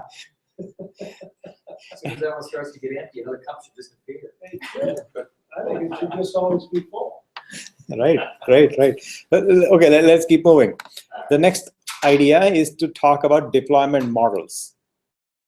And this is kind of sort of familiar with, you're probably familiar with it, but I'll clarify. A simple idea is private cloud is what you're doing in Boeing. You have the entire cloud building inside your campus. You're building out your own cloud. Nobody else can touch it Right. except you. It's Right. in your premises. It's your facility. It's your building. You own it. You deal with it. It's yours. It's private to you. Right? Right. Now, imagine if you take, let me finish this first. Yeah, that was private cloud. The other item, which is item number 3 in this list, is called public cloud. Right? The public cloud is like DigitalOcean, like EC2, where you are renting from them. It is used for use by general public. Anybody and their brother and their sister can start instances or can start droplets and use them. That's public cloud. Yeah. They may be sitting next to you. You don't know. So community cloud, could you go over that again? Yes, community cloud, I skipped. You skipped it. I skipped it. Oh, Yeah, I skipped it. That's why. I Yeah, didn't yeah. remember. Yeah. Okay. The last one here is hybrid cloud, which is a combination of public and private. Actually, it can be a combination of anything and anything. So a hybrid cloud could be the environment, the cloud services that we're getting from Microsoft and the on-premise hosting. That That would is be a hybrid service. correct. That is one way to define hybrid, is to have some private, some public, mix and match. Yeah, okay. Is hybrid. Another way to think about hybrid is DigitalOcean and Amazon, both public, mix and match. Hybrid. Another way of defining hybrid. Okay. Right? So 2 different providers, both on public, can also constitute a hybrid. It's how you define it. The word hybrid is very flexible, Yeah, right? okay.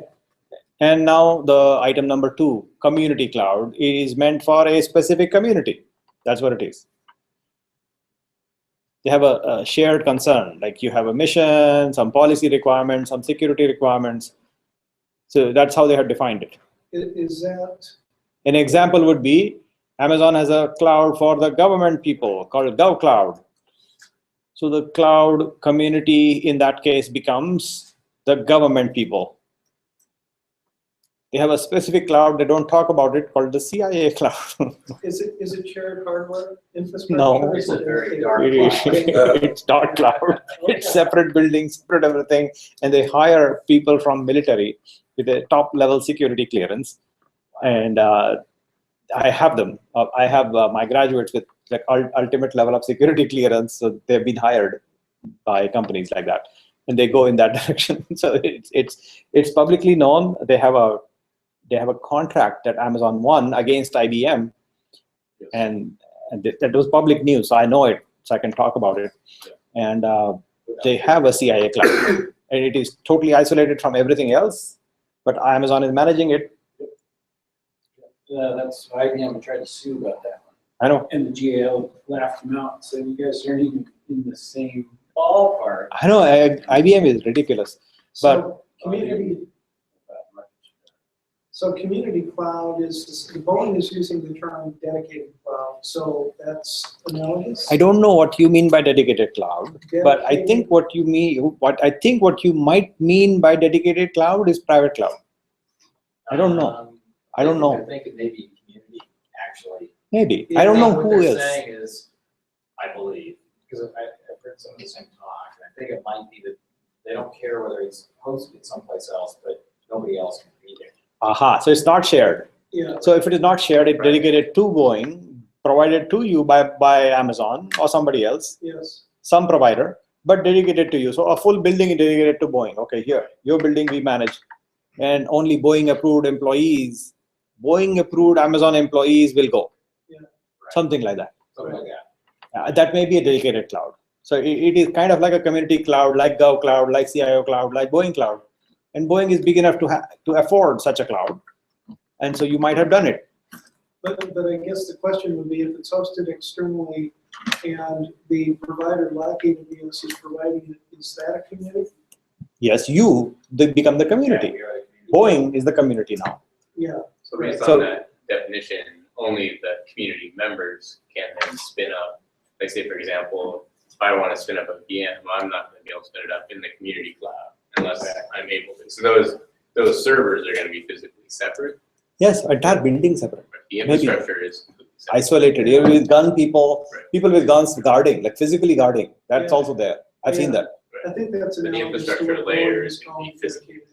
separate. Yeah, yes. Alright. Total isolation. That's how they can carve out and feel comfortable. Otherwise, Boeing would not tolerate like living right next to a machine created by Nilesh. I don't know. Yeah, I guess pretty nefarious. We have to watch that. I know. So I don't know if Boeing will tolerate my virtual machine right next to your virtual machine. So you want to have a separate isolation dedication. Yeah, I mean, it's. Totally it's- cool with me. I think it's simply like, we have our own data centers now. I know. And if we just push that out and say, somebody else take care of that. And you get rid of the data center altogether. then we're done. And have a dedicated cloud just dedicated for you. Yeah, And it can be public, yeah. but you want it isolated. So I see why you were saying it could be private. Per those two definitions, our dedicated May mean public. environment may be either. Yeah. And so the variations to these definitions are virtual private cloud. And it's available to each one of you right now, available right now. You have signed up for it. So we have our own virtual private cloud available to each one of us already in Amazon. They call it VPC, and you will see it when you log in. And I'll now show it to you. So having finished this discussion on the definition itself, I would like to close the discussion, the talk, by discussing this, which I think I may have already done, but here's a phrase I would like to read. And the bold black colored phrase, this phrase is what I would like you to read, that one line. It says, servers versus puppies are like cloud instances versus, so hold on. I think I should maybe paraphrase this better. Servers in your data center are like puppies. And cloud instances in the Amazon cloud are like cattle. What does it mean?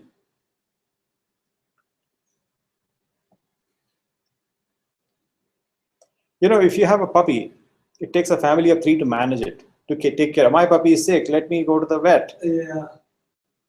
Right? So your data center and your machines in your Minnesota, wherever you have, are like puppies. Right? It takes the entire Boeing company to manage your data center. Yeah.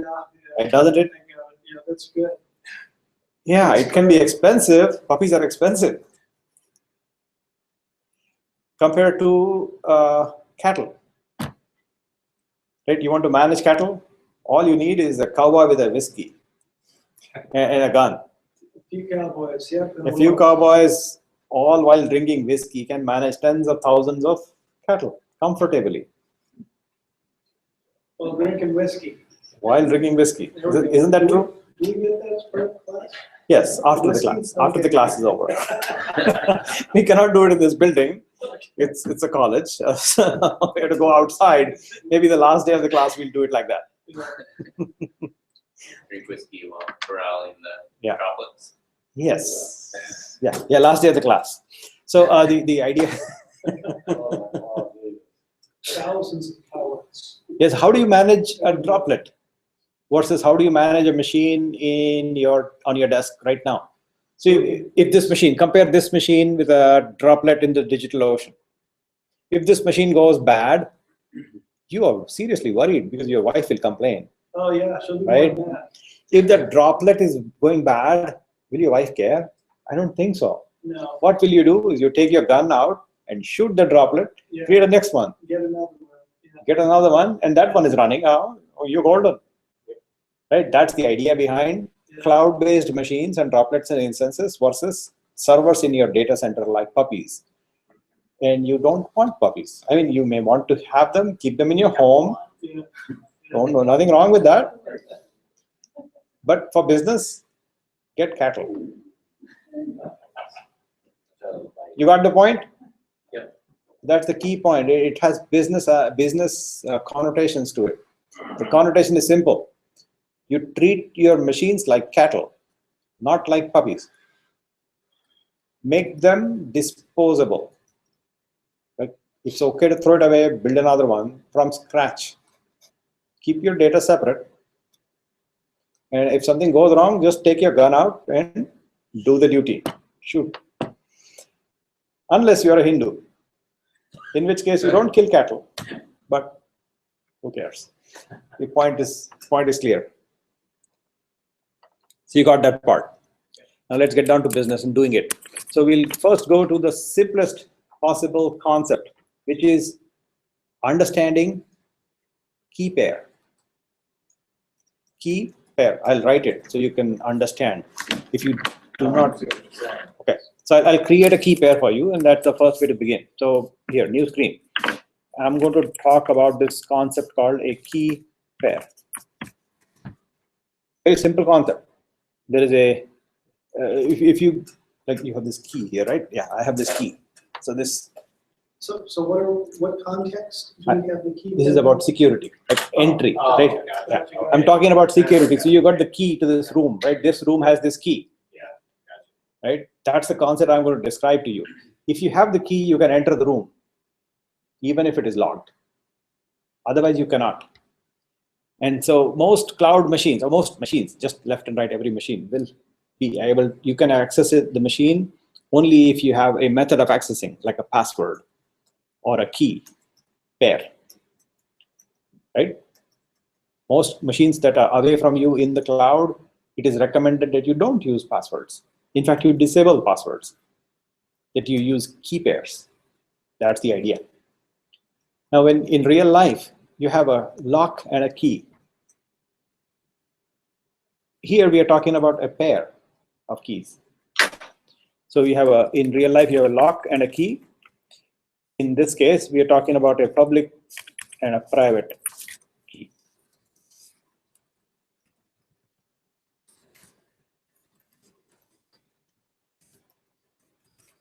Got that? So this is your key pair.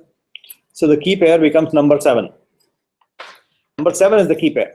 Like in real life, you have number 3, a lock and a key. In computing life, you will have a key pair like line number 5, a public key and a private key. Got that? Now we'll build one. Can you put in parenthetical that it's a key pair, that phrase? Thank you. Pair, like paired up, as in, Well, I it's understand. like married, right? You're married as in, I'm tracking. good. It's just if I hear somebody talk about a key Good. pair later. that's what this is. Yeah. So the key pair is a first thing you need to enter a machine, without which you cannot. If you don't have it, you just cannot. Got it? Yep. Good. So let's create a key pair. How do we create it? Well, I do have a question on the key pair.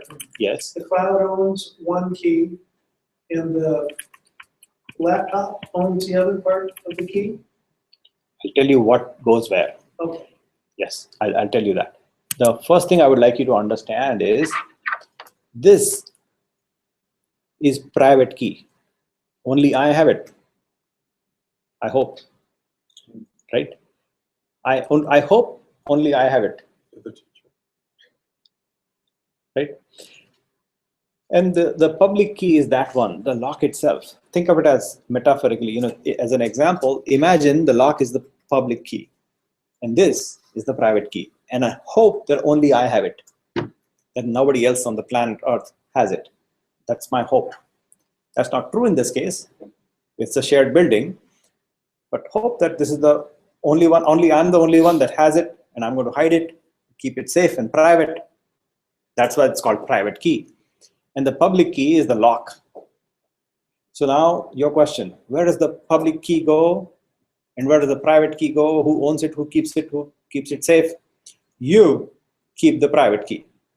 And you never, ever, ever give it to anybody. Right? You give public key to everybody. Oh, here, take it. But never give the private key to anybody. Got that? This private, the public key.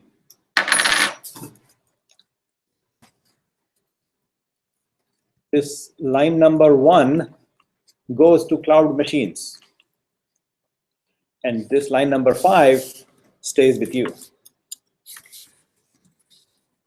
And only you.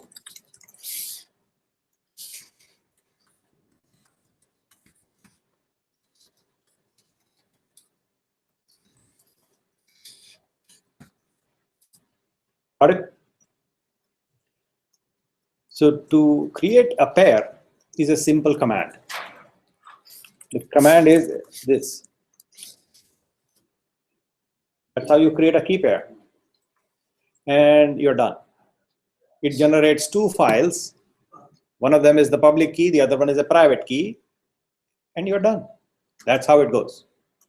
You will open the private key, you will see it. It's not very interesting, but you will see it. I'm trying to sound intelligent here.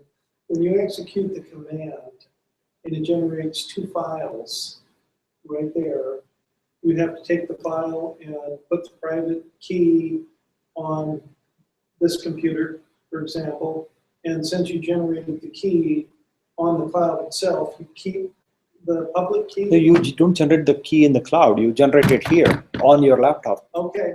And you take the public key and give it to the cloud. Hey, take my key. Okay. Here it is. Got it? Okay. Use this as the lock on the building. I have the private key. Got it? So you're generating, I'm trying not to be dense. It's about location for me. So the SSH command on keygen, I'm executing here, and the files are actually created locally on this laptop. And then to put it on the cloud, You copy and paste. copy and paste. It doesn't have a location that it's required. It has. And we'll go through the Okay. details. So exactly how you put it, where you put it, who puts it. Okay. We'll walk through that right now. All right. Right now. So the first concept is the 2 keys, private, public. Yep. Here's how you create it. Local, one, everybody.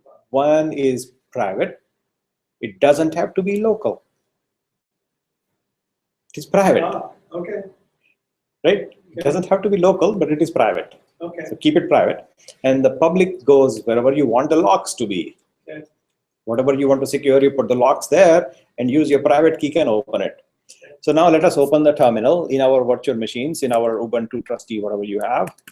And in that trustee thingy, you will run the command on line number 8. As simple as that. Right, so I'll do that right now with you. We did already. So I'm going to start before you begin, I want you to take a snapshot, which you have.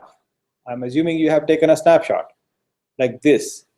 I took 22 hours ago when I was creating a video for you. And so I have that snapshot. I'm going to start the machine. And inside the machine, I will start the terminal. And on the terminal, I will run that command that I described to you, which was, so here is terminal. And I'll bring it in between, in the middle, make it bigger so you can see.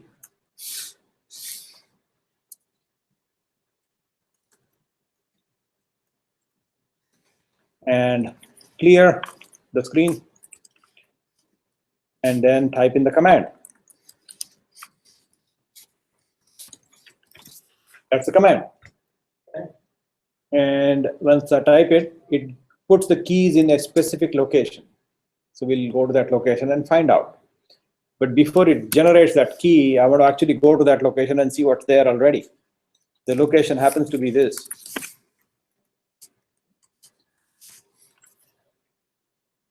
It is in this location that all the keys are saved. The location is green colored thingy.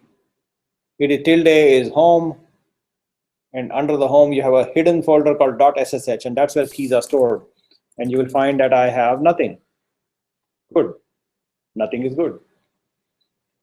And I am currently in my .ssh folder, and I'll come out of that, back to my home, cd tilde, back to my home, clear, ssh keygen.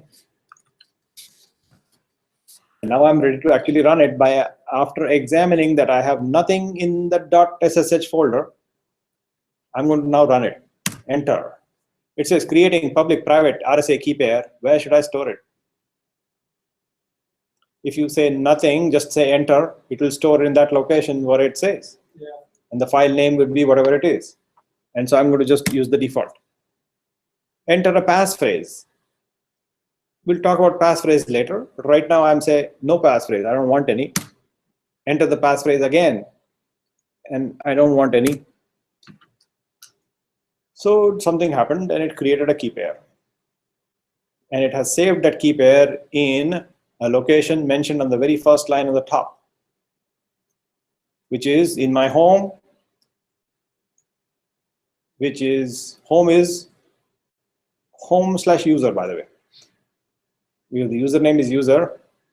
That's where all the home folders are stored. So my home is this location, all the way from here up to here. That is my home.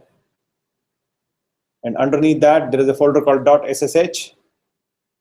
And underneath that, there is a file created, 2 files created. Let's go see them. I'm going to cd into the .ssh folder and list it out. And I find that I have 2 files. 2 files are, the private has no extension, and the public has .pub extension. I'll go and examine these 2 files one at a time. And I'll make the screen a little smaller so you can make meaning. So clear again, list, and cat. Cat is to type out the contents of the file. And first I'm going to type the contents of the public key. Here's how it looks like. Very interesting. And now I'm going to type the private key, and I'm not supposed to be showing it to you because it is private. Yes. And here it is. It's on the video if you want. Yeah, it's recorded on the video, by the way. So here's the private key. See, it's fairly complex to remember. And if you scroll, you will see that the corresponding public key is relatively small. The key begins with SSH, RSA, and a whole string of characters all the way ending through here. Watch it carefully. And then your identifier for the user at workstation. So the highlighted part is the key. User at workstation is optional. I'm assuming if you blow those 2 files away and run this again, it will get 2 different keys. Yes, a new key pair. They are related. Yeah. So you can generate a public key out of private key, but you cannot go the other way. You heard me what I said. So, Did you hear me what I said? You can generate a public key if you have the private key, but you cannot go the other way. okay, Right, makes sense. yeah. Yes. So if you lose the public key, recreate it. Yes. Because you just recreate lock, you got the key. Bingo. But if you have Just the got public locked out key, there, if then you just there are got the many keys. public key, you cannot create the private key. You have to create a new pair. And then if you lock up a machine and don't have the private, what happens? The machine is useless. The machine is, yeah, you're screwed, machine is useless. Right? You have to delete the machine and create a new one. You got the concepts. So it's, yeah, part of the protection mechanism is. So how do you use keys? So you give the public key, the highlighted, white colored highlighted portion. That portion needs to be given to the company that's going to create a machine for you. So there, it has a command at the very beginning, so they run that, it's an executable file, Who will run that?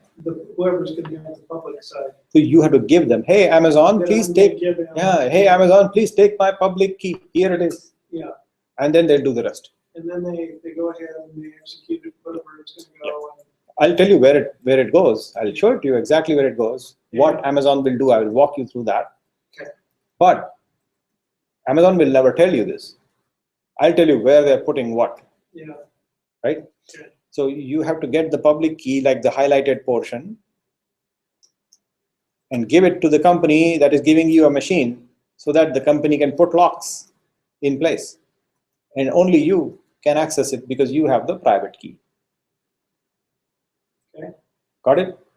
yep, So now if you lose your private key, you will never be able to use that key pair. And any machines that has that particular combination, all those machines are rendered useless. Which means if you intend to use this private key that you just created, you need to keep it safe. yeah, How would you do that? Your virtual machine will destroy and restore to a golden snapshot. And if that happens, your key is lost. So you want to keep your key safe somewhere. What would you do? Copy on a USB stick? Yeah. As simple as that, right? Another lame method is to email it to yourself. It's very lame, but yeah, it's possible. People do that sometimes. If you don't have a memory stick, a USB. so with the clone, the golden copy, you never put security on that one. Well, the golden copy was empty, right? Well, exactly, but it's a starting point. Yes. And if you lose the private key or you do something with it, it causes you so that you can't get on the clone or wherever you had it on, you'd have to start from scratch. Correct. Golden, yeah. Correct. Still unclear as to where you put the security on this and how does it stop you from getting in. Yep. Let's use it now. So I'm going to take this public key like this. And I'll show you how I intend to save my keys and put them in a safe place. Okay, I'm going to show you that. I'm going to use this virtual machine that I have and move it on the side. And then put this notepad I have and put this on the other side. Make it smaller. And then make a new one. Copy from here and paste it. This is my public key, okay? And then this is my private key. So I'll take the private key from here, copy it like this, and paste it. And there is some cruft, so I need to clean it up.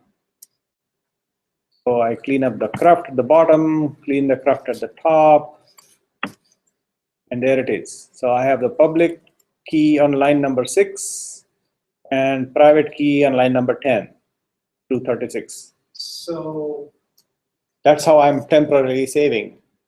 oh, Okay, I'm temporarily saving it away from the machine. You see what I'm doing? yeah, Keeping it away from the virtual machine, the trusty machine, keeping it outside, Yeah. somewhere else. another question, different question about the execution on the secure shell with the RSA command in the public key. The public key has information contained in it about the private location or the private key location, so they sync up. It is location agnostic. Let me rephrase it. There has to be a way that the public side is aware of the private side. Is that a correct statement? Yes, yes, it is aware. It is Okay. built into the into the fingerprint of the key itself. Oh, okay, so within the public key, there is an amount of information that makes it aware of. the Yes, private yes, side. yes, Okay, yes, yes, yes. Okay, They are married. These two guys are married. They're yeah, a pair. They know about each other. okay, But the only catch is you cannot create the private if you just have the public. right. If you have the private, you Yeah. can create the public, but they're related. They're married. They know about each other. Unidirectional. Yes, unidirectional. They know about each other. It's the part of the algorithm called RSA. Right? That's pretty darn cool. So having done that, now I'm going to go to say Amazon or DigitalOcean, take your pick. Where do you want to go? And we'll give them this public key and use this private key to connect to that machine. Which one do you pick? We just have two machines, two service providers right now. You use more as we progress, but let's take your pick and let's go there. Can you have multiple public keys and multiple Yes, private keys? there is no limit. There is no limit. Okay, so Any, you have a host of, Yeah. of things that you want the cloud to be able to touch. Okay, so here's what I'm going to say is I have this virtual machine that I call Trusty. I'll go and put it on the side, because right now our use of that Trusty was limited to creating a key pair. So we have it. We have created the key pair. Sorry. Where is that? Yeah, this Trusty, we can put it aside for now. Go to a browser, preferably Chrome, and open DO like this. This is DigitalOcean. You're familiar with that. You have an account here. I'm assuming you do, all of you. Yeah, and so you have, you should also check whether in your billing section, it should say that you have a coupon applied, and if you click through my link, you should already have $10 of free stuff. Do you? Sure. So if you have that, that should show. So make sure that you are able to see the coupon applied. I don't know where it shows, but somewhere here you will say that some promo applied or something. There it is. When I created my account, I got a $20 promo. So you should see this kind of a promo applied or some kind of a balance showing you have $10. Do you see that? I want positive confirmation for everybody so that we can proceed. You got it? Anybody who's paying out of pocket is a bad idea. So get the coupon first before you begin. Don't waste money. You get 2 lattes. Huh? We only get $10. You got 10, right? Yeah. 10 is good. You get 20. I got 20 like 3 years ago when they started. I got 20 because that was the older promotion. It's not available anymore. So make sure you. So do you have that promotion? Yeah, SSD 20? Yeah, it's gone. It's gone? It's gone. It's gone. Damn. Yeah. So I have a bill. Yeah, here I have a $52 bill. I owe them. So I'm consuming resources. Yeah. So yeah. So make sure that you have the coupon applied, and when you do, you see the coupon applied in your billing statement somewhere. That's where you should see billing, and then manage payment. That's where you should show that you have a coupon applied. And if you see that, you're golden. You proceed with me. If you don't see that, I'll find a coupon for you and make sure you apply it before you proceed. Okay. Right? You got the coupon taken care of? Do not have to. Okay, then let I me don't come. remember getting a coupon. You clicked on my link, you got the coupon already. If you did not click on my link, Uh, let it fix it. I tried clicking on every damn link you had. We can get right away. To go to that DigitalOcean, Oh, search for me. Google search and say DigitalOcean coupon. You will find something to say coupon. Say DigitalOcean coupon and $50. So you have to give us access to the cloud. So Yeah. yeah. Okay. And then I would search for it wherever you need to do. So I never had it before. I would find out how I share my image with you here. I will do that. Okay. And I later.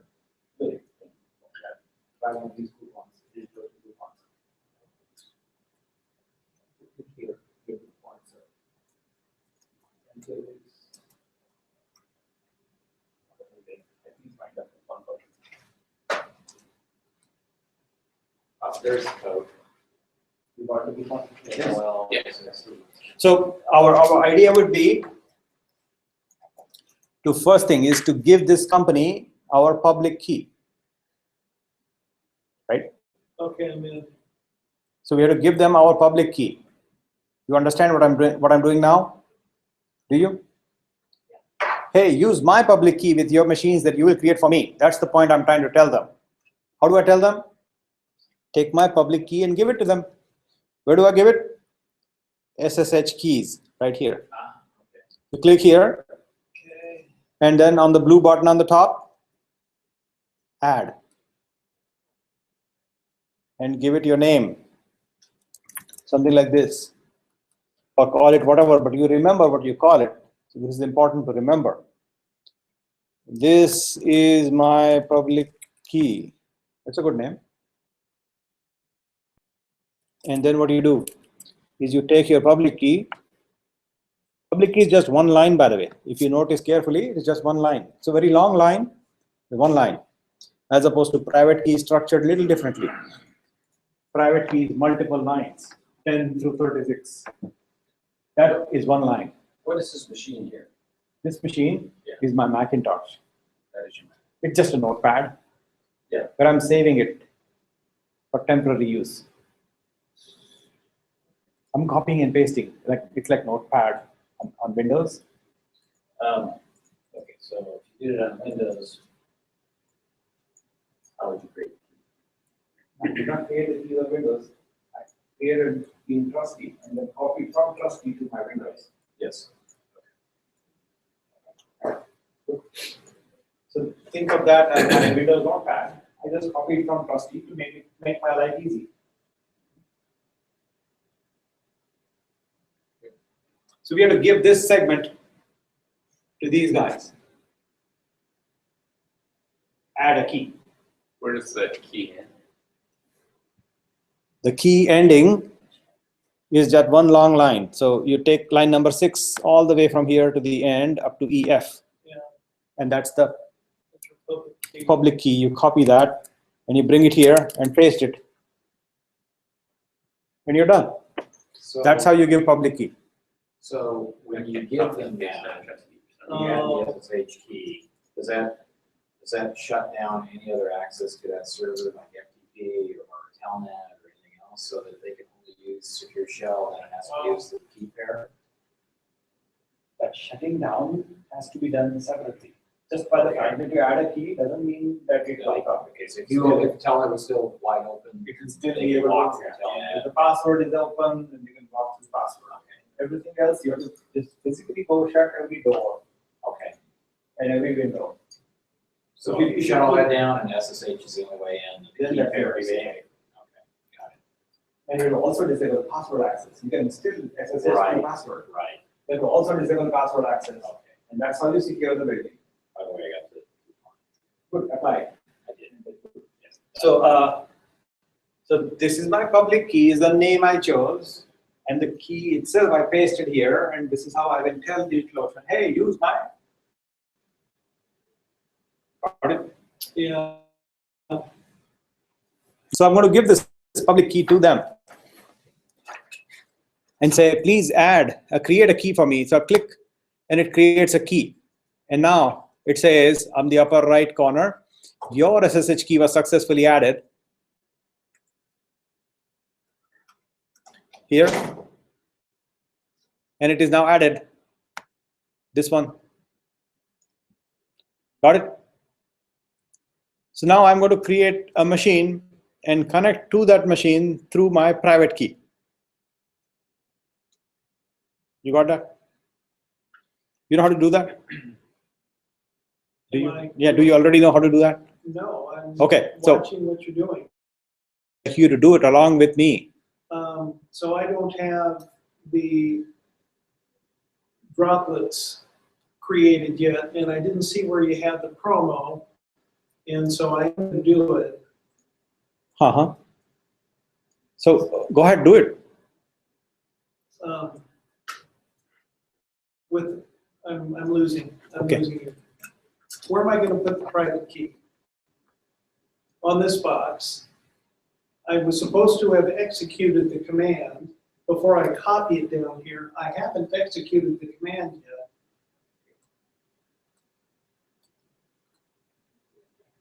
Okay.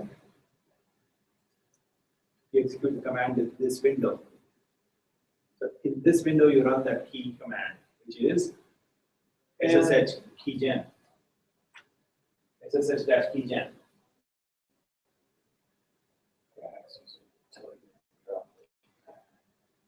Okay. Oh, dash. Oh, I didn't put the minus option there. It's got to have the option.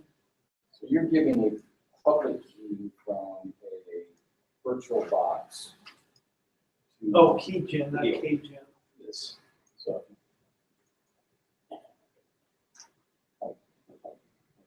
Yeah, it could go away. That's why I want to Tab escape. Because there's no way to generate a key easily on Windows. Buddy. Yeah. Buddy, if you have it, you can. So the easiest way is just use a virtual machine.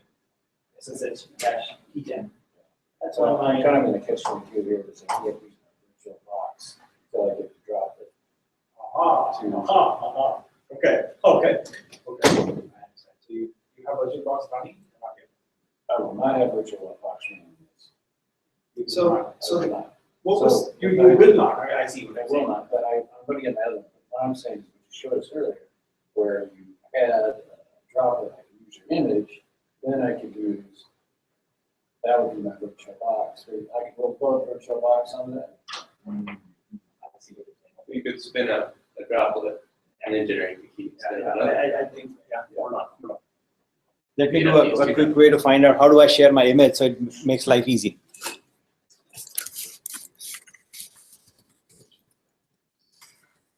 so what was, I'll wait for you to get down to. Oh, What's the passphrase? What was the passphrase? Why you to generate that? Hey, this is idiotic. See that it says the sender will not have access to the image. If I give it to you, it's gone. Same passphrase again, okay. I don't want that to happen. I want to keep it.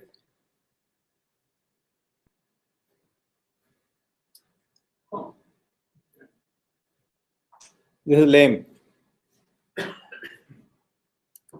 I don't like it. So you're just kind of giving it up. Yeah, giving up is not good. I'm going to share and keep. Weird. Well, hopefully by Wednesday I'll have Yeah. my laptop. My Yeah. real laptop.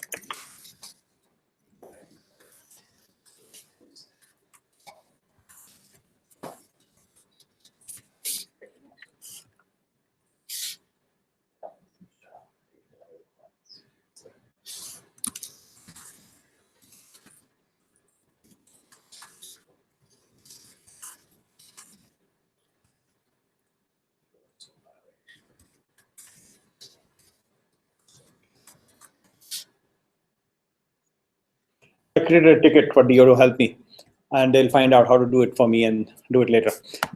For right now,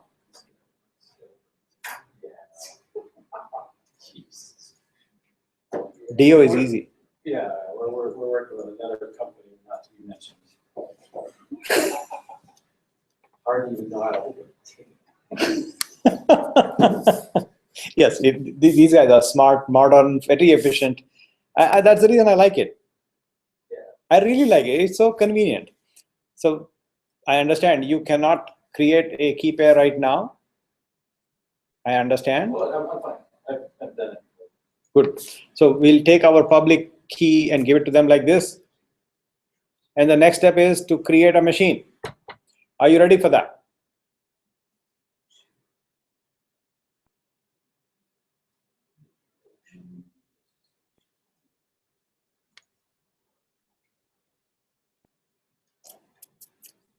Creating machines is very easy. Here's how you go. Create a droplet. You name your droplet. What do we call? We'll call it Matt will select the $5 machine size. There we go, I'm cheap. Okay, $640 per month. And then choose a region you want in London, in Singapore, in San Francisco, in Amsterdam, building number 1, 2, and 3, New York 1, 2, and 3. You can choose where you want. I prefer San Francisco. Do you know why? Closer. Ping times are less. My distance from here to San Francisco is the smallest here. And then here I want to choose whether I want to back up or not. So it's a nightly backup process they give you by default. And then I choose my operating system. My choice of operating system is this, Ubuntu 64-bit, which is what I intend to choose. And then if I have a method of choosing my key, I will have it right there in the list. This is the key I want you to use. I have 3 other keys, but I want to use the key that I created right now with you. So I will choose that key and then cheap out and then review. And if I hit the green button, I have a machine ready in 45 seconds.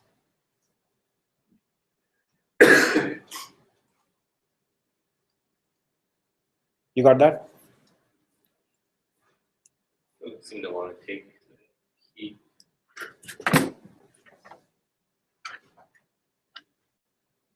I mean, SSH key, add, SSH obviously.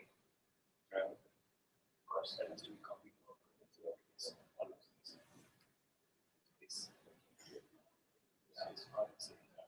SSH dash. Okay. Okay.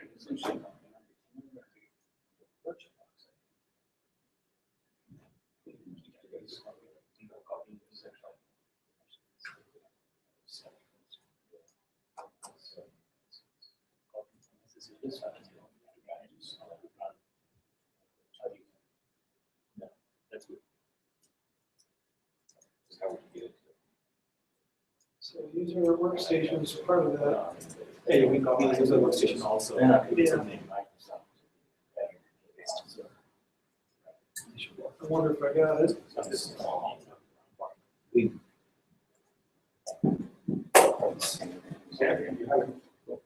So you have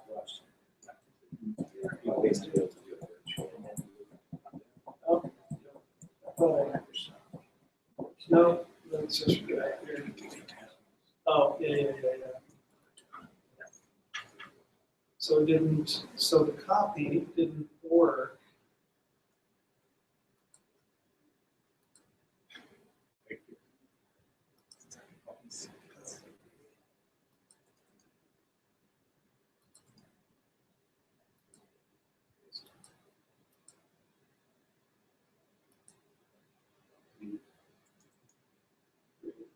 And this is my public key. Looks good. Great. Ah, okay. What's that? Okay. So now there's a relationship between Cloud DigitalOcean to this laptop. Not really. Not with the laptop, but with your private key. With a, yeah. Wherever Oh, it sits. yeah.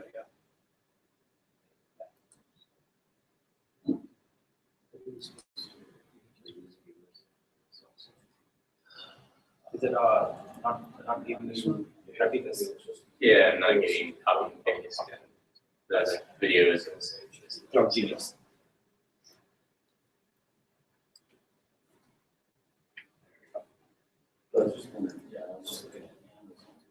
See, why wouldn't you have the ability here to do a Windows administrator? In this case, I have to do SQL Server. So they don't have any interaction, like obviously Microsoft. Yeah, the reason they don't have it, they don't do it, it's consciously chosen to not take it Microsoft. Yeah. Yes,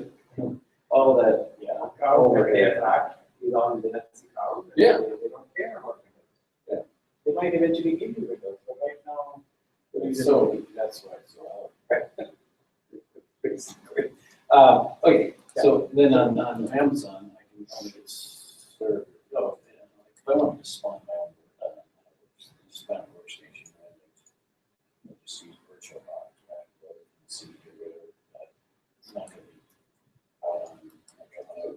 If you're trying to create a machine in the cloud, just a workstation. it's a workstation, that's Pretty minimal. suggest you create it in a virtual workstation. You don't do that stuff on that. Yeah. Add the dependencies, I described to you how to do it. And so that's how I made this machine image that I wanted to give you, but apparently there is no way to share it. It's only take away. And that's not what I want. I want to keep it active. And so we open a ticket, but until that time, I suggest for this exercise, you can do without the steps that we are describing on Amazon, without having to give them a key, because this time we'll ask Amazon, hey, please generate a key pair for me. That also works. They generate the key pair for you as opposed to we generating it, giving it to them. We got to know. Also, just going through the Amazon. So in Amazon, they'll generate a key pair for you, and I'll show you how to do that. It's the same concept here. So now watch the Amazon concept. Have you created a machine here first, the mat machine on Dio already? The machine, like, Here, yeah, here, not you, but others. just out there. No. So you want to create a droplet. So you basically want to create a droplet, give it a name. I'll call it Matt. Select the cheapest one you can get away with. Select San Francisco, and then select your key, and you hit the green button. I'm saving my public and private key first. What do you want to? Yep. So hit.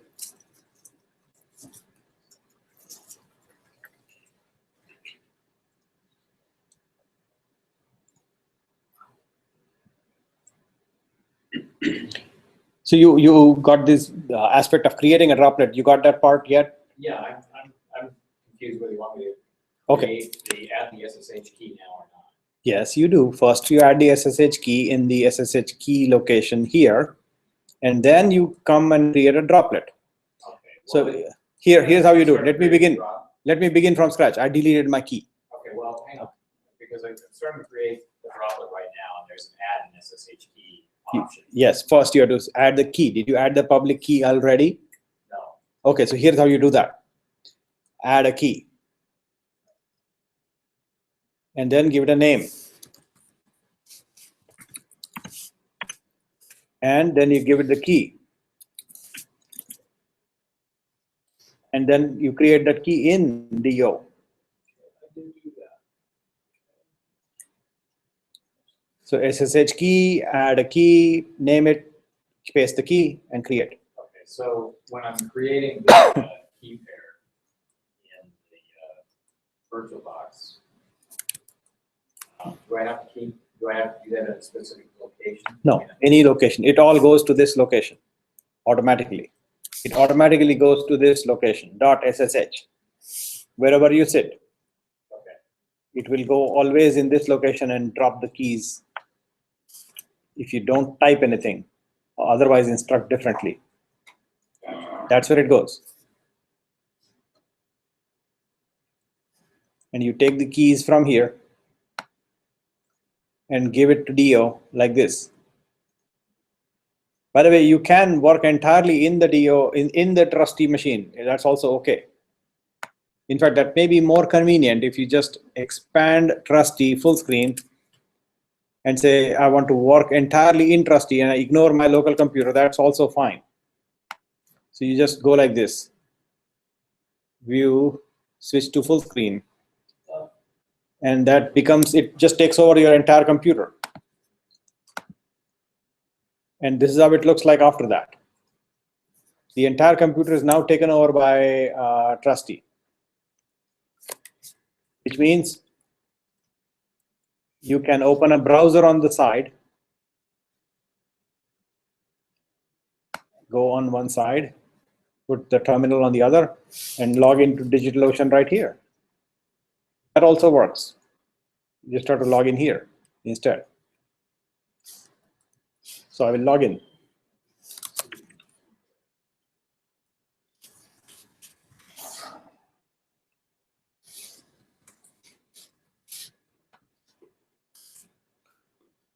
So here is my login name and password.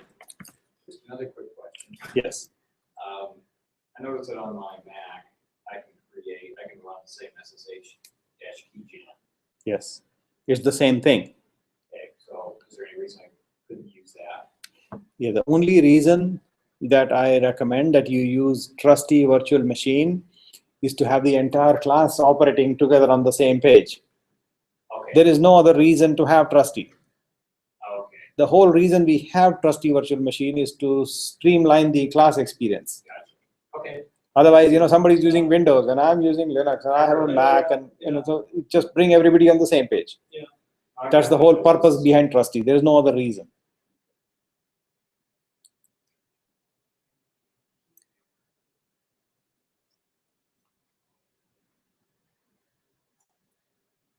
You can get these things, same things done on any operating system, including Windows. Just it works, but it becomes a difficult thing for me to deal with.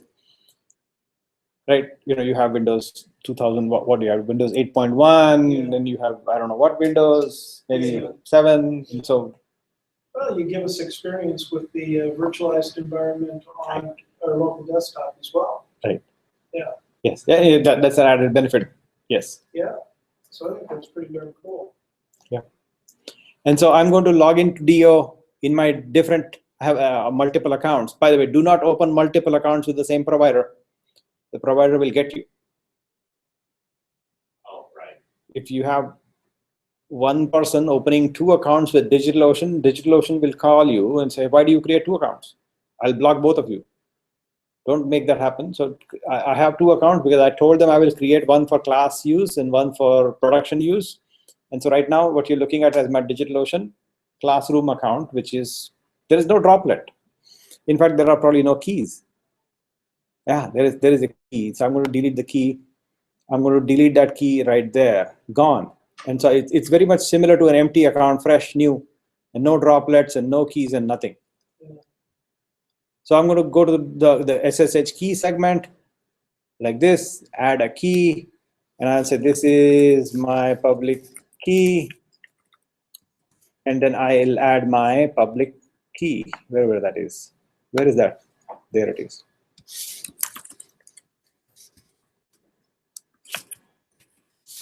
And so this is my public key. I'll copy that.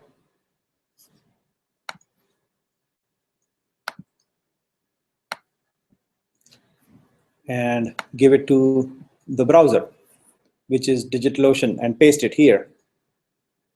And then create the key. So any number of droplets that you create after that, you can apply that particular key. Public key. Public Yes. key. Yes. Because you've copied it to your account. Yes, correct. Yeah. Yes, bingo. Bingo. All right. So this is my public key, and it's available to DO, account wide. You will notice that this same public key is not available to my other account. See, I have multiple accounts, so I will not confuse you, but let's go to the other account, which is here. So this is the account we are playing with in the classroom. And in here, I have 1 key and no droplets. See, no droplets.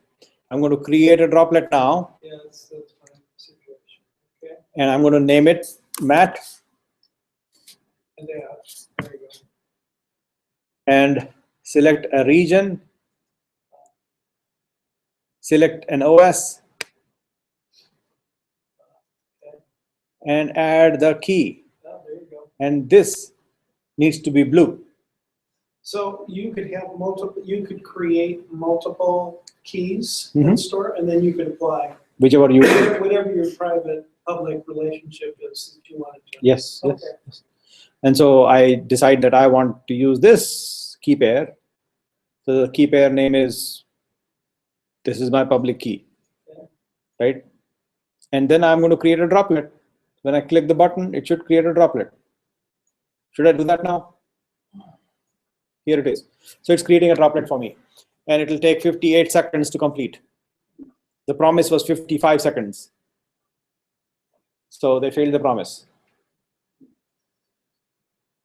You know, one of the things that Boeing is looking at from the way we actually provision services, it takes months months. Did I laugh? It No, does. I understand. I used to work at Microsoft Yeah. for more than a decade, and I understand your pain. You know, But you probably have a heat.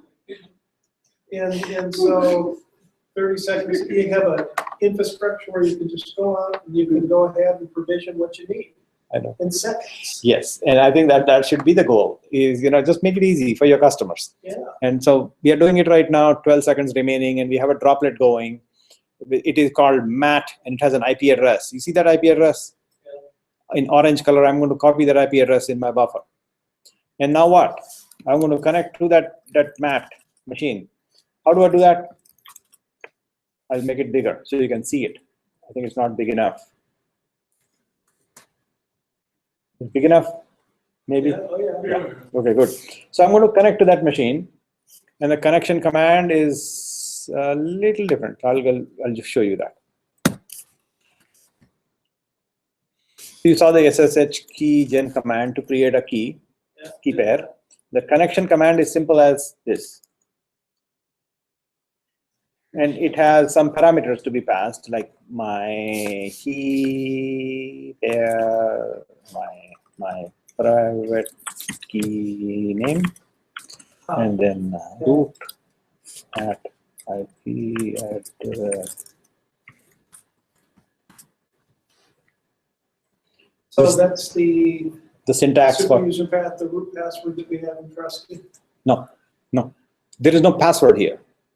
Root at, IP address. Oh, sorry. oh, I see. Okay, the private key name, and then you're saying this IP address? Yeah, go to that IP address, connect with the user called root, and get in.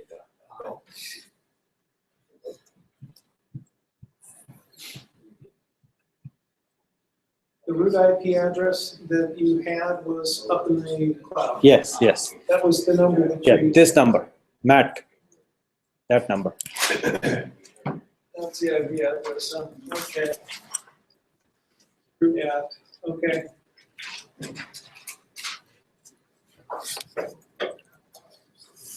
So this private key pair location is this, right?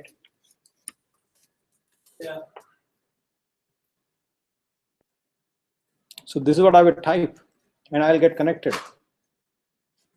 I'll just get connected right there to the Ubuntu cloud, the DO cloud. So I imagine there's an option to turn off the connection as well. Yeah, you type exit and you come out. It's a persistent connection, so you have to exit, and then you come back to normal.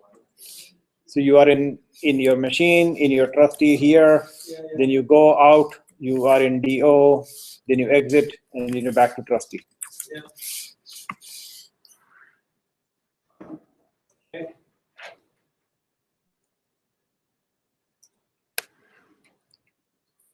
So finish line number 9 and tell me you're done. I want to see that line number 9 executed with success.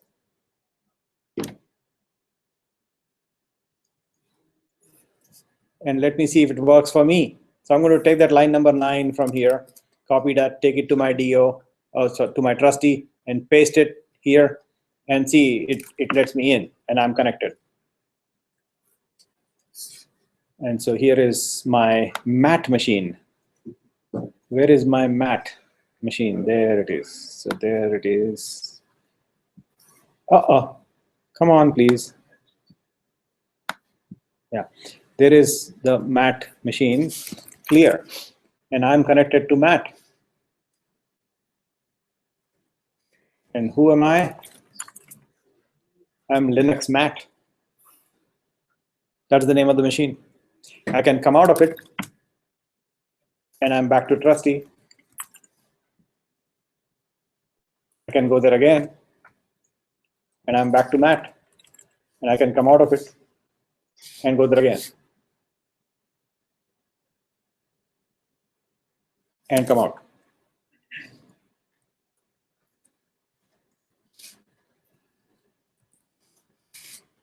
So going there was this line number 9. Coming out was line number 13. and I'm paying $5 a month for this machine right now. And I want to see each one of you succeeding with line number 9.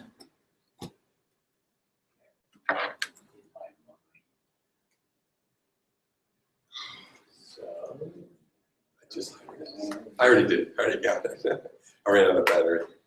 I made the notes from Google Docs. Those guys. Oh.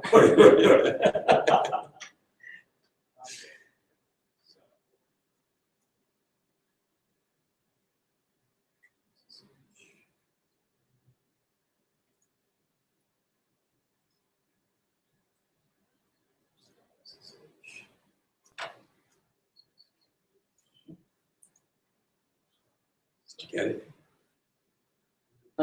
Well, it's telling you that you can't So what was the, invalidate the authentication. what was the Yes. promo that we had It just for took the me about digital 15 minutes option? to do that.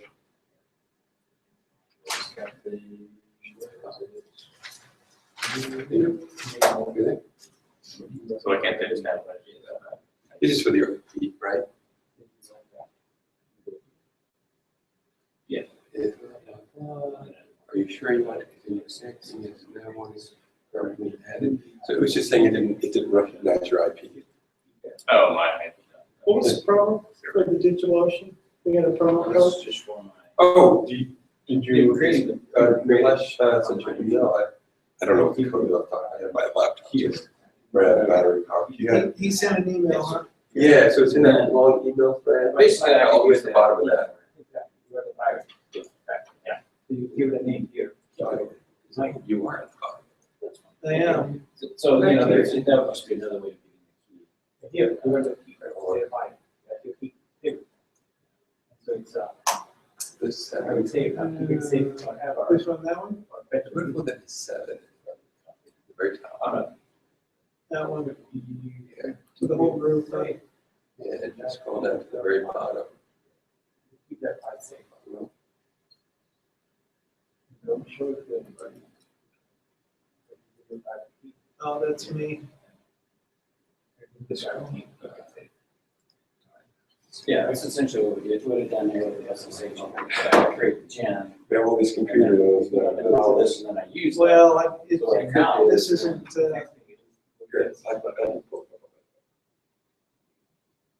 I had Yeah. service in this building, so You're looking for the, There's some free- the coupon code. would you know? not that I'm cheap. Hey, $10. If I had $10 on the ground, I'd definitely pick it up. Hopefully I could get even a server. Right? Yeah, I think it's in the one. I don't see it. When I said he was the last one to send on the notes email thread, did you not get the coupon code set up in there in the continuation? Details, one. Where do you see that? I could have been there, you logged into DigitalOcean? Look at it. It's like. On the- Oh, you are there. Yeah, It doesn't show you any credits. yeah. What's my? Search on Google for $10 DigitalOcean coupon. Yeah, that's good.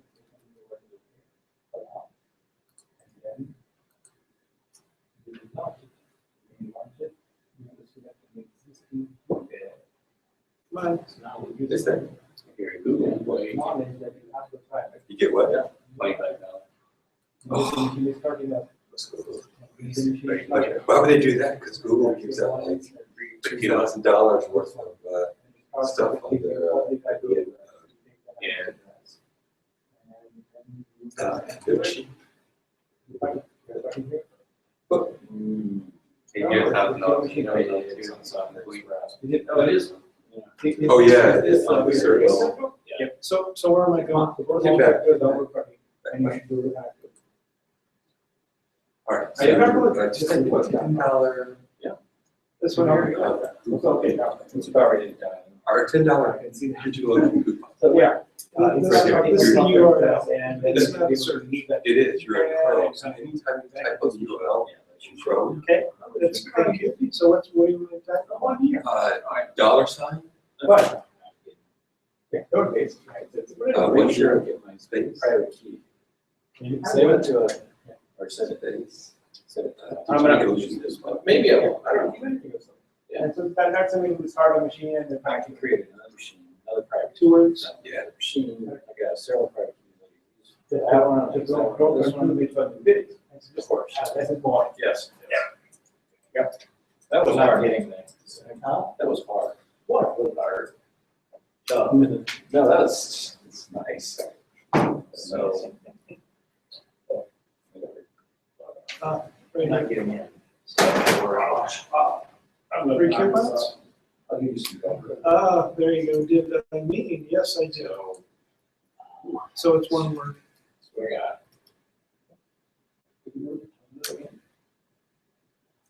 That's it.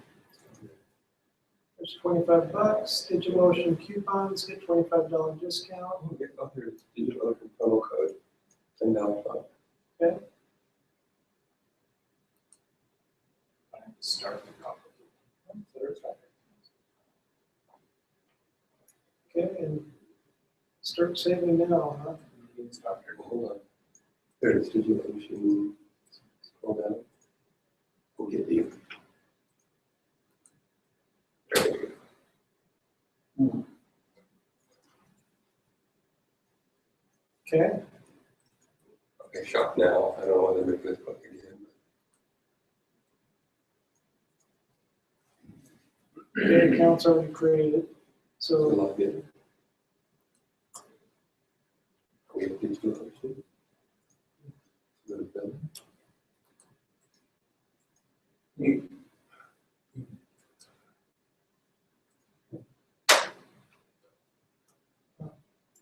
Go back to your other tab. I'm gonna log out of this one. Right, I'm just. What does it say to do? No code required.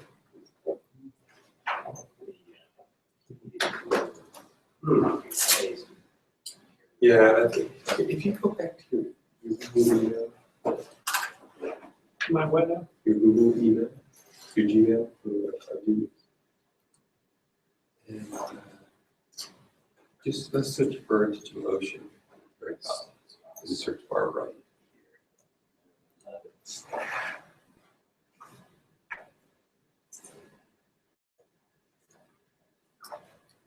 2 words.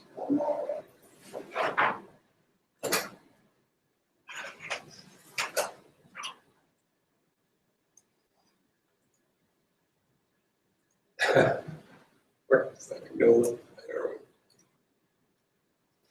Oh, there it is. So it's in this one. It's the only one it's in, so keep scrolling. It's probably at the very bottom of this thread. Those are all the notes. Put your ID down in line. Very good machine, do it again. Okay, See, that's this is the machine, same one. Yeah, keep going. in the Here's the back. two. And, No, that's the Google $2,000. You don't want it to $2,000. Yeah, You well- want the $10. So there's no lunch. Okay, hold on. There it is, right there. That's the one we're gonna click on. you don't even bother serving, it is not. Yeah, I know, it's on there. So there. Now we log in. Yeah. Well, Oh. that's weird. You know, it's like, Yeah, go ahead and log in.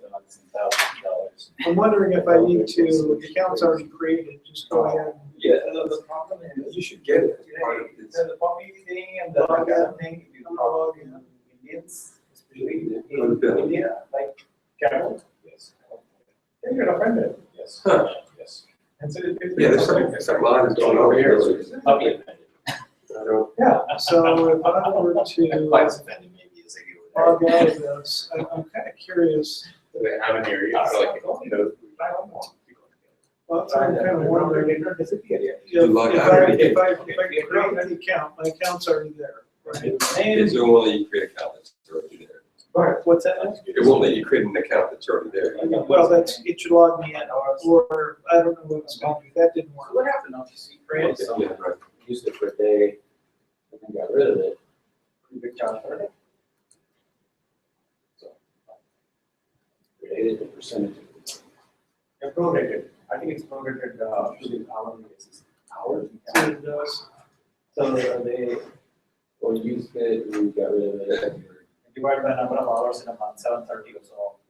It's not. That's how they divide. Did you And inspect? Amazon will also do No, the I same thing. have It's not 2 cents a created month, any- 2 cents an hour or some the Any other. droplets yet? And then Google has taken one step beyond. In Google Compute Engine, they charge by the second. The sensei can give us a little help here. No, I mean, the Google, we had the Amazon. Would log out. Dropped it. Virtual box. Google. We've created. There it is. Yeah, they're all different. And the first time I'm saying Google Compute Engine. Yeah. Charges by That, one- let's get by the out of second. that one. It's very, very cheap. I don't know how many It comes times to I've the done thing, this. something. You know what? The coupon code isn't applying to his account. Try it on the, there'll be some coupons on there. There'll be lots of coupons for distribution. You ask him, hey, what is the coupon code you apply? Coupon code? Use the same. Well, here they are, right here, show coupons. So You just click on it. expired, the $10 one's expired, that one's He expired. has one, he has one more. Yeah. Expired. Expired. That one up there looks like it's okay, free sign up. Maybe here somewhere. Uh, There is ALL, all SSD 10. Okay, all SSD 10.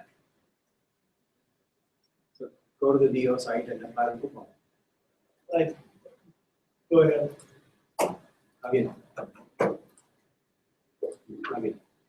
Okay, So it's okay if I went with this direction where I've got Amazon, Google too, using the private key, just how we just said that instead of.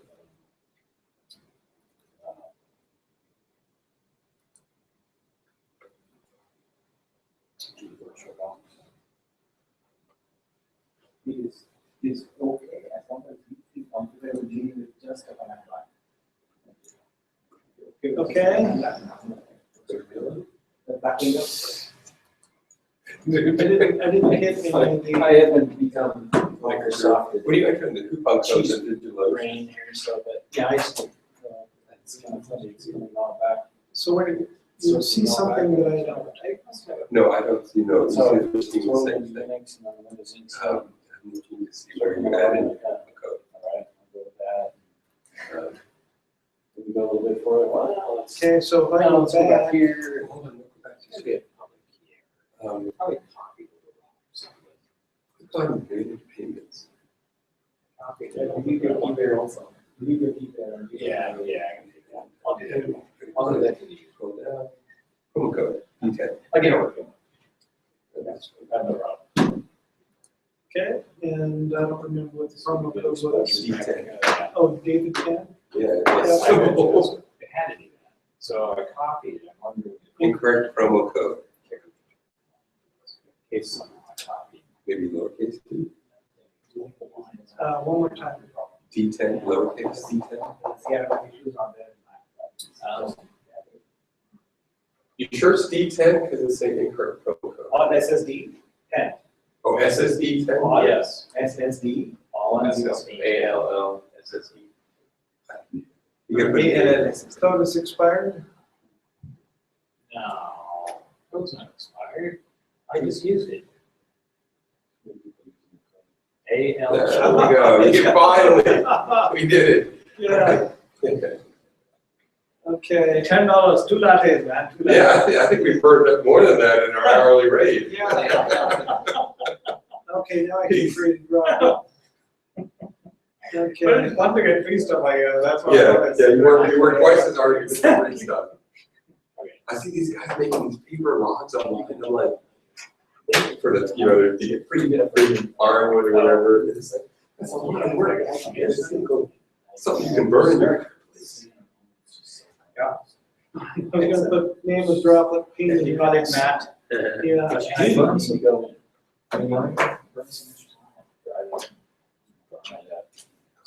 my crooked AT&T. So how was it today? Useful? Yeah, boring? No, it's terrible, I'm not coming back. Oh, yeah, it was great. Not coming, are you sure? I love it. You might not want me back. Enjoy. Then we, do we lose that? Let me shut down the videos recording. That's Oh, I gotta shut. need to shut down.